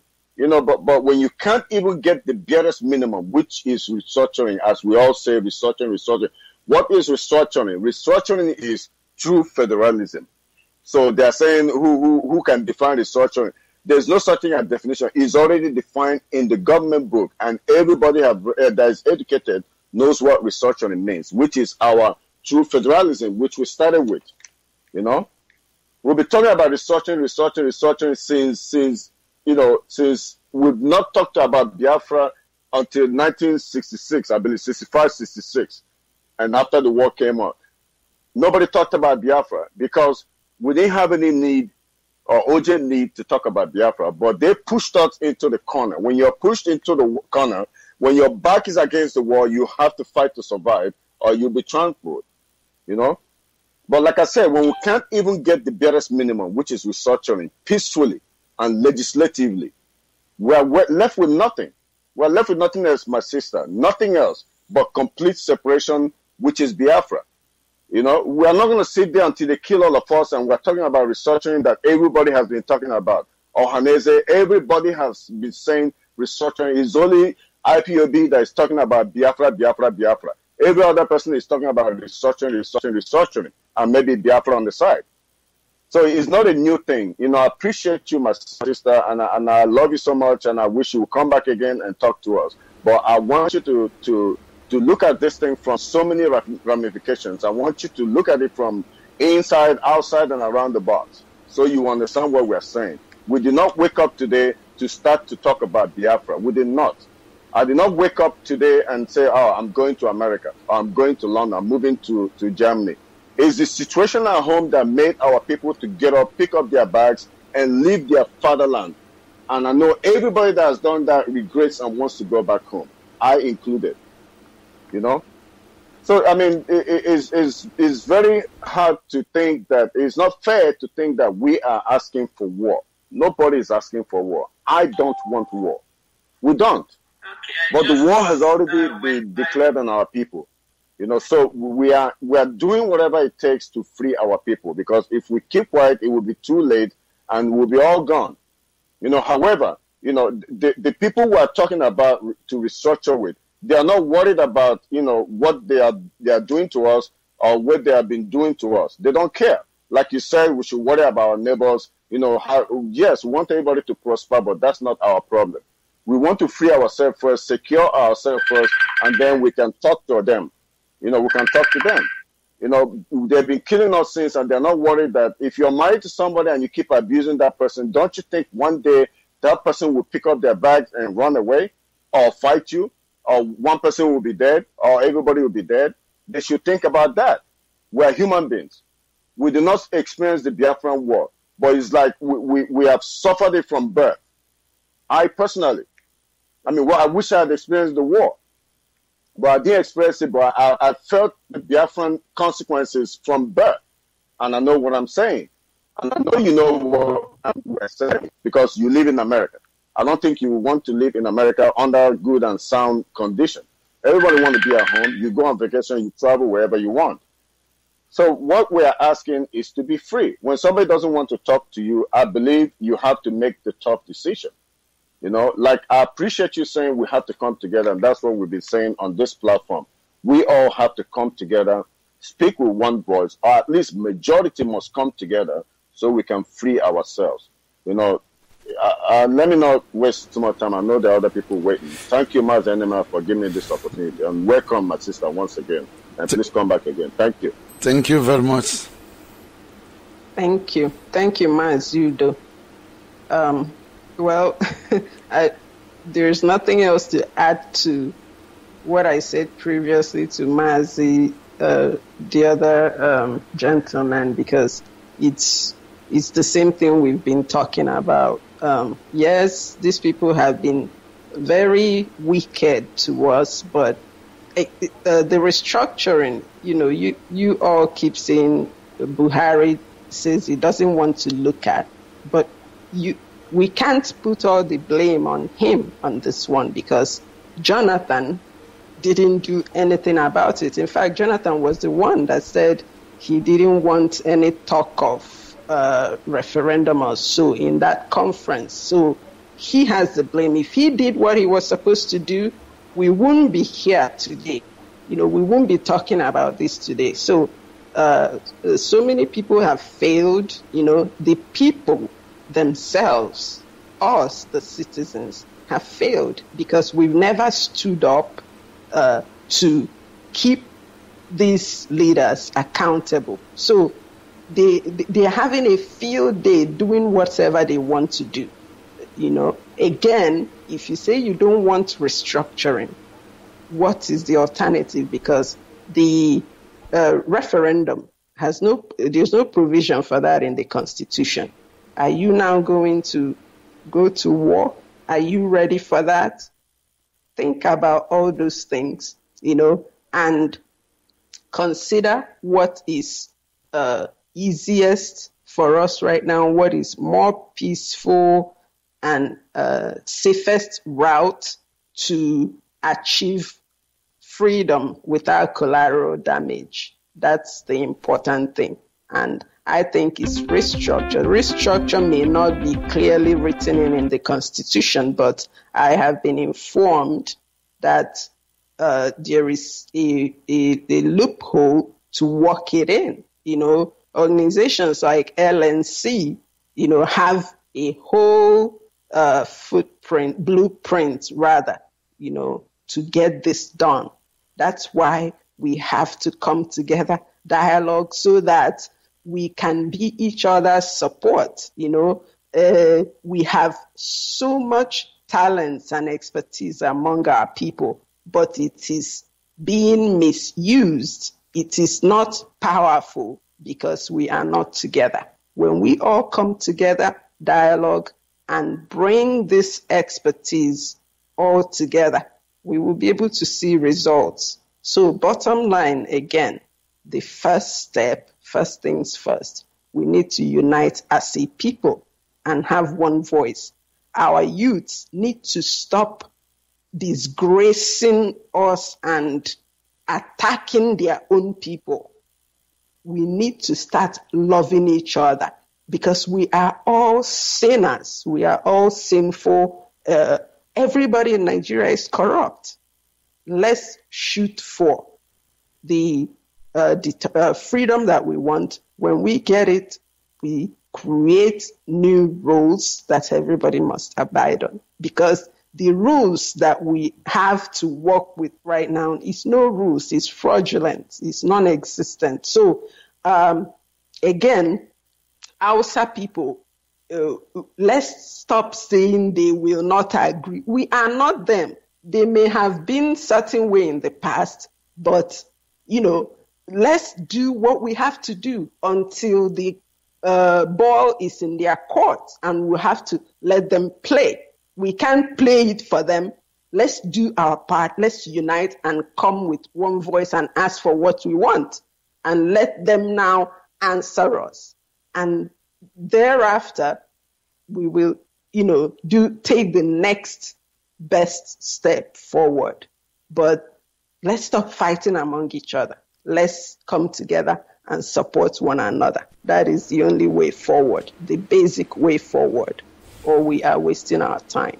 Yes, thank you, Captain. We are wasting our time. Let's do the needful, the 5-4, first in, first out. Of course, she is telling you her own opinion. Yes. Captain, we have a lot of people on the line. We've missed more than 20-something calls. I don't know how. But somebody is on the line right away. Please, I want all these people to ask your question. Make it very brief. We have a lot of things to handle. I don't know. Go ahead. That's fine. I'm here. Okay. Thank you very much, Captain. I.J Onuigbo. We have Maze Okenwa on the line. Okenwa, go ahead with your question very quickly. Yes, Engineer Emene. Thank you, brother. Thank you. and I will have to start by apologizing. I'm somewhere in the public, and it's a bit noisy because here in the UK, for a couple of days now, it's very warm, but so many people are outside. And then again, I would say to our dear sister, Captain I.J Onuigbo, thank you very much for coming today. It's a blessing day for Biafrans, Radio Biafra International, and when it comes to our quest to restoration of Biafra, we cannot thank you enough, and we will always be with you as you are with us, encouraging us and supporting. And I would appreciate if you will continue and not stop. In fact, if I may have to start by pleading that you keep it up and in fact coordinate our women worldwide, take it upon yourself and call it as a national duty. That would be fine, and we'll be with you all the way. So coming to what you say, yes, unity is very good, and it's needed in everything that we do in our lifetime until even when we must have passed on, the people we left behind must continue with the unity and the oneness to move forward. However, I will have to remind you and say that even if Jonathan did not do anything during his time, you confirmed yourself from our all understanding that a house built on a foundation, on a false foundation, as you confirmed before, that Nigeria is full of corruption. It cannot stand. So whether Jonathan has done anything good or done Nigeria well, or Southern Nigeria all the best he can give, then I would count it as that we're still buying time. In the end, what is going to be is still going to be. So what I'm saying in under effect is, you mentioned you are right in so many ways. We should not accuse ourselves, calling one another saboteur, this and that. That is right. But also, we have to bear in mind there is no house that is absolutely everyone that must agree and take one train or bus making their journey.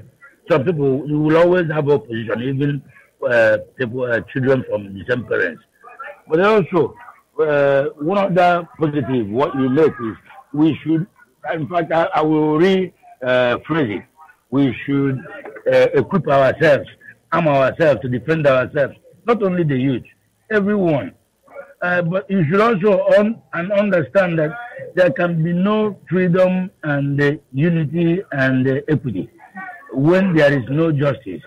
You see, and the people cannot come, very few, Islamic jihadists, Wahhabists, coming to the shore of West Africa and then terrorizing the whole country and wanting to, subjugate and kill all of us and rape our mothers and daughters. And we should then just rely to Bible and Christianity and religion. Religion is good. It's one man, every man for himself, every woman for himself. But I will not forget that the Mazitiko of Klabo also pointed this area and said, this Biafra that we talk about, that we are, has been existing before the Europeans brought us religion. But it is each and every individual to believe in that religion or not. And you also confirm that, yes, religion, fine, but we are misplacing it. We are misplacing the priorities. But also, even at our dark foolishness of that Christianity, we are not killing anybody right now, and the things we absorb and they accept that from Europe. Rather, the Islamists want to kill us. They are doing it not that they want.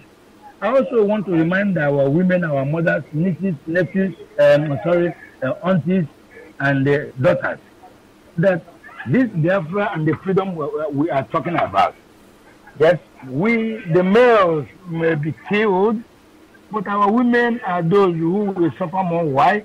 They will be taken captive, raped, subjugate, and do all my things. They are the ones that will suffer more. There is no way we cannot stand tall to fight back and just rely on praying or believing just what the Bible says. We do the prayer, but we walk the walk. That is what I want to say. And they don't forget also, I cannot remind you more than you know yourself. You are ex-service personnel in the U.S.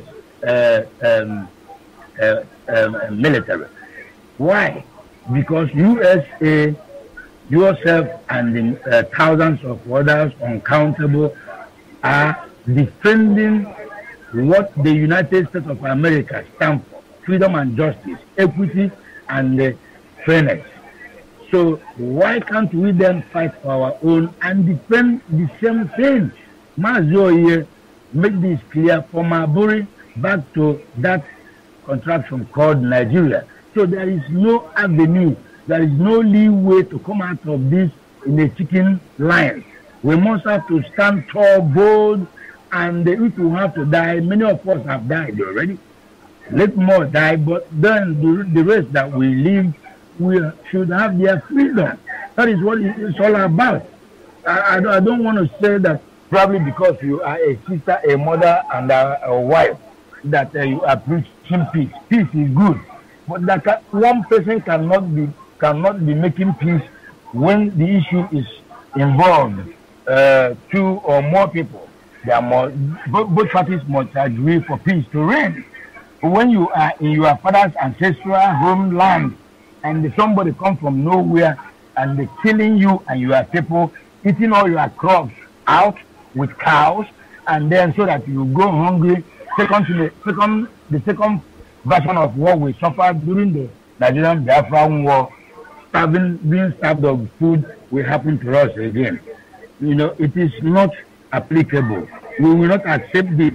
In fact, I will urge you to please ginger more of our women to support you, tell them what you know, and they get what they know to you, so that we will stand tall, so that they will support us, because in every war, peace or unity, women are involved. My humble opinion, our women are lacking behind in this our quest for freedom, restoration of Biafra. But I will still beg you one more time. I am not countering what you say or your opinion, and I'm going to make it clear that everyone has entitled to his or her opinion. You said your opinion. It may change tomorrow, but please don't stop coming. Keep it on and keep it up. We appreciate you. Thank you very much, but we must fight on. And Amen. Thank you. Thank you very much, Mazi. I appreciate the words. And I've heard, and one thing I want to say about our women, I think you're the second or third person that have mentioned I begin to galvanize our women. I will tell you, I haven't spoken to them, like gotten a survey of how they are feeling, but I will tell you based on my feeling why our women are not showing up or more active. Is because everything looks disorganized, because we are not one. We are fighting each other and demonizing each other. So sometimes it looks like child's play. So I believe strongly that once we come together and have one voice, our women will stand up and come behind us. I believe this strongly. So again, the solution, the basic step that we have to go to is uniting ourselves. And I urge every one of you in your different localities, social gatherings and everything, to begin to work towards that and pushing our elites to do this. Come together in unity. And then our women will follow. Right now, we haven't seen unity. And, me personally, I cannot function in disorganized environment or plan. We have to agree. Even if we don't think restructure will work or whatever. If that's what the majority wants, let's go behind them. Yes. Yes, I just quickly want to interrupt here, Captain. We have a lot of callers, particularly from Biafran land. Go ahead, 0243. Tell us your name and where you're calling from. Hello, this is Pastor Gabriel Amadi from Eche, Iguacha, Port Harcourt. Yes, Pastor Gabriel from Eche, Iguacha. Go ahead with your question. So, I want to first of all thank you, sir, for your coordination over there. I thank also. Pastor Gabriel, I lost you. I lost Pastor Gabriel. It's quite unfortunate as he's about to speak. I lost him. And that's one of those things we, of course, encounter in the course of picking calls. Nigeria, they said, some people said it's a zoo. I don't know. But when calls like this, begin to go, the way it's, I don't know. But anyway, we are still with our guest of today, Captain I.J. Captain I.J Onuigbo, and we will be coming to the end of that section because we have our brother Russell Blue Jack coming on. I have another caller, but you mustn't take more than 2 minutes. I want to be very, very, very, very clear. You mustn't take more than 2 minutes. Just check your time and go ahead, please. Yes, this is Uche Celestine from Abavo. Abavo is in Ika. Ika is in Biafra land. Maazi Anemene, thank you very much. And our sister, Sister I.J, I want to thank you for coming to this program. Though I'm not going to ask a question, but I'm going to correct the impression of us asking for restructuring. I think the Nigerian has never favored us from Genesis, and it will never favor us. Nigeria is 60 and plus today. We have been in that contraption. We believe in more Nigerian than every other citizens of that country. The country constitution is a fraud. The constitution is laid on a fraudulent foundation. So there is no way restructuring will favor the Igbo tribes, the Biafran tribes, those from southeast and southwest. So let us take out our mind from there. And the impression that, anyway, I think I shouldn't bring in that Buhari is kind of better than Jonathan. Buhari is the worst human being on this planet. During his era, that was when austerity was in that contraption. There's a lot of hungry. Buhari stole a lot of billions of dollars when he was a PTF chairman. And when he was also the petroleum minister, Buhari stole a lot of money. Buhari is the head of corruption. Buhari is worse than all the presidents in that contraption. During the Civil War, Buhari took part of killing our people, 3.5 million. So anybody thinking that Buhari would have been the best president or Buhari would have been better if he had won, if he had not won the election, that person is totally making a very serious mistake. Buhari is a devil incarnate. Buhari is worse than devil. So Buhari is a genocidist. Nobody should ever think that Buhari would even lead his cattle better than human being. So my sister, I want to thank you very much for coming to this program. And I want to encourage you to keep supporting Biafra. You can bring the unity. We understand that nobody is perfect. There is so many, bubu yaya.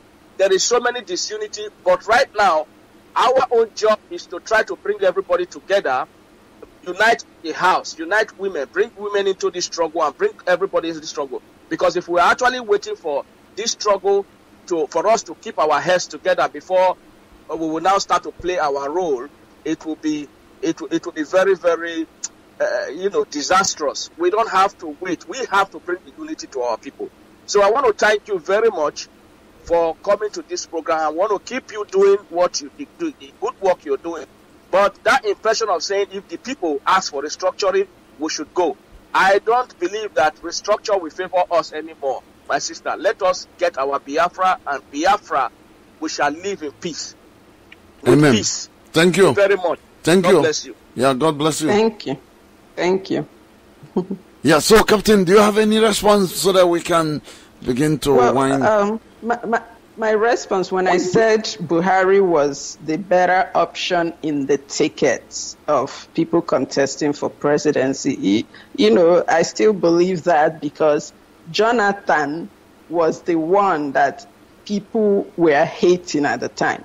All Nigerians were crying of austerity and hunger and, how things were going bad. So nobody was going to vote for Jonathan again. So, and then among the rest of them, Buhari to me seemed to be the better option because of what I thought was his military discipline. Based on my own experience, I didn't know that he was just pretending. So I did not mean that Buhari is a better human being than Jonathan. I said he was a better option based on the circumstances because most people wanted Jonathan out because he wasn't performing. So I don't want that to be confused. So. All right, thank you very much, Captain. You have made yourself very, very clear. And indeed, we will be coming to the end of this program. But before any other thing, I want to say to all our callers, it's very unfortunate we may not be able to be taking any calls. I want to plead with our sister, Captain I.J Onuigbo. She must have seen what's going on. Everywhere there's call coming in, but we will not be able to take calls. Very unfortunate on this particular program. We may not be able to take the calls because the thing is, we have Captain Onuigbo here with us today. We want to plead with her to come back. She will tell us because it's her own call, not me. But if you ask me, I will speak very much like Peter on the mountain of Transfiguration. He spoke that, of course, if they allow him, let there be a house for these other people. He forgot himself because he was actually, looking to have more of the presence of, Yahweh Yeshua. So I will take the same position. Captain have to tell us if she will, if we invite her, she will be returning. I mean, to come and do justice. A lot of people wants to call her. A lot of calls. We lost more than 30 calls. If I should we lost more than 30 calls on this issue. Unfortunately, it's not my own making. Time is what is there. The time is what is shipping us. So I'm going back to Captain. Captain, tell us if you're coming next, and then tell us your own concluding statement and your final advice to Biafrans. Having sampled their opinion, I know you must have gotten some feel of what's going on out there. Yeah, so go ahead. Yes, it has been a very pleasant time with you, Dr. Anemena, and with all the panel members and our people listening and calling in. Yes, I will be happy to come back anytime you invite me. And I have enjoyed this session and looking forward to the next time. I urge us all to remember everything we talked about. Please, the next important step is unity. Unity. Let's start uniting and respecting each other. Let's start telling each other when you see our youths misbehaving and just going crazy, caution them, bring their mind out of whatever that has taken over their head to start looking at the issues, real issues, and embracing their own people, because we will not get anywhere fighting ourselves. We need to unite. Thank you all.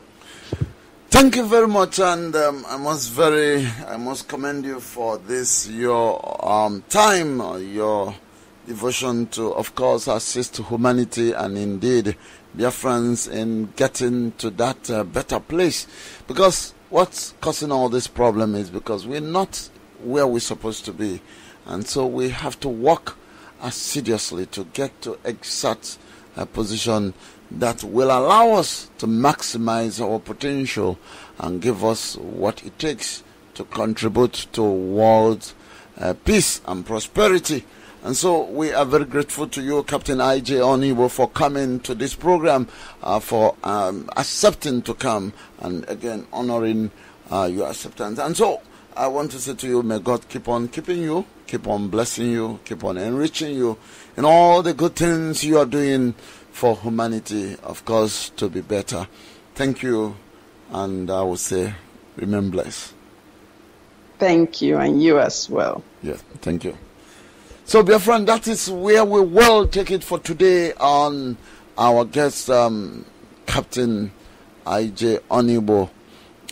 She is indeed a big asset for Biafrans, and I mustn't forget to tell you, for United States of America, who indeed have taken their time, their money, their resources to, of course, bring her to where she is today. We are equally giving thanks to them, and we are saying, sending salutes, more especially as they celebrated their, their independence on the 4th of this month.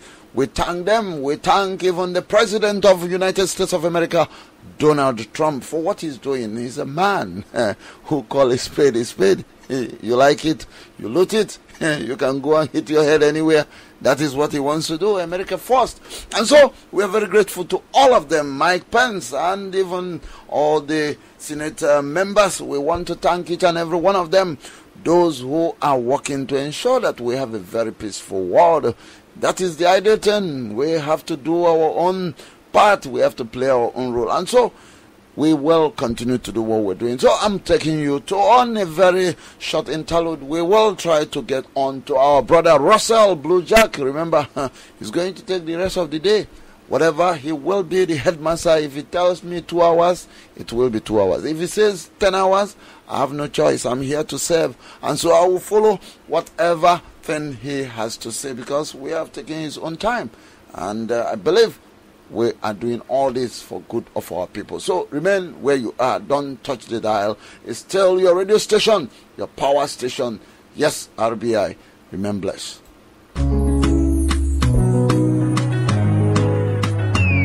Mr. Pro, I'm doing it. More on the beat.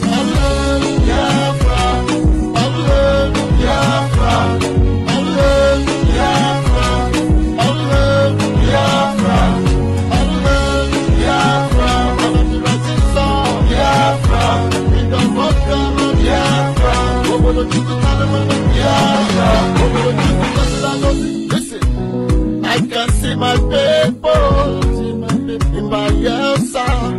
I can see my people in rivers. I also see my people in Delta, Cross River and Akwa Ibom. Even in Lagos State, I can see my people in Enugu. I can see my people in Anambra.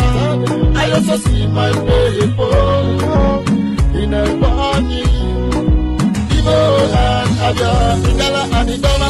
Biafra, Allah, Biafra, Allah, Biafra, Allah, Biafra, Allah, Biafra. I'm in the rising sun, Biafra, in the morning, Biafra, over the people, Biafra, over the people.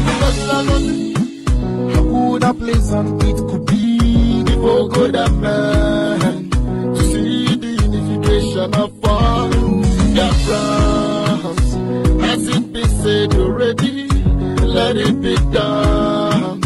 We are the children of Chukwudike and Biafra.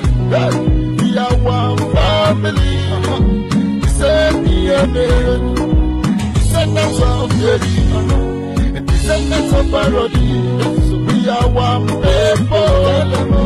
We are traceable to the land of Israel. Israel, our ancestral home. Biafra, Biafra, Biafra, Biafra, and the rising sun, Biafra, in the mountain of Biafra, over the Chukwutalema, Biafra, over the Chukwutalema. Listen, no more divide and rule. Those my people are no longer fools. We now know who we are. We are Biafrans. No more Southeast, yo. No more South, yo. No more Nigeria. All we know is Biafra. We are one family. Descendants of Yeri, descendants of Parody. We are one people. We are traceable to the land of Israel. Our ancestral home. Biafra, Biafra, Biafra, Biafra, and the rising sun, Biafra, in the mountain of Biafra, over the Biafra, over the Biafra, technology, Biafra, with much resources, Biafra, over the Chukwutalema of Biafra, over the Chukwutalema of Biafra. All hail Biafra, all hail Biafra, and of the rising sun, Biafra, over the Chukwutalema. Hey, Mr. Pro, Namo de Kano, Radio Biafra.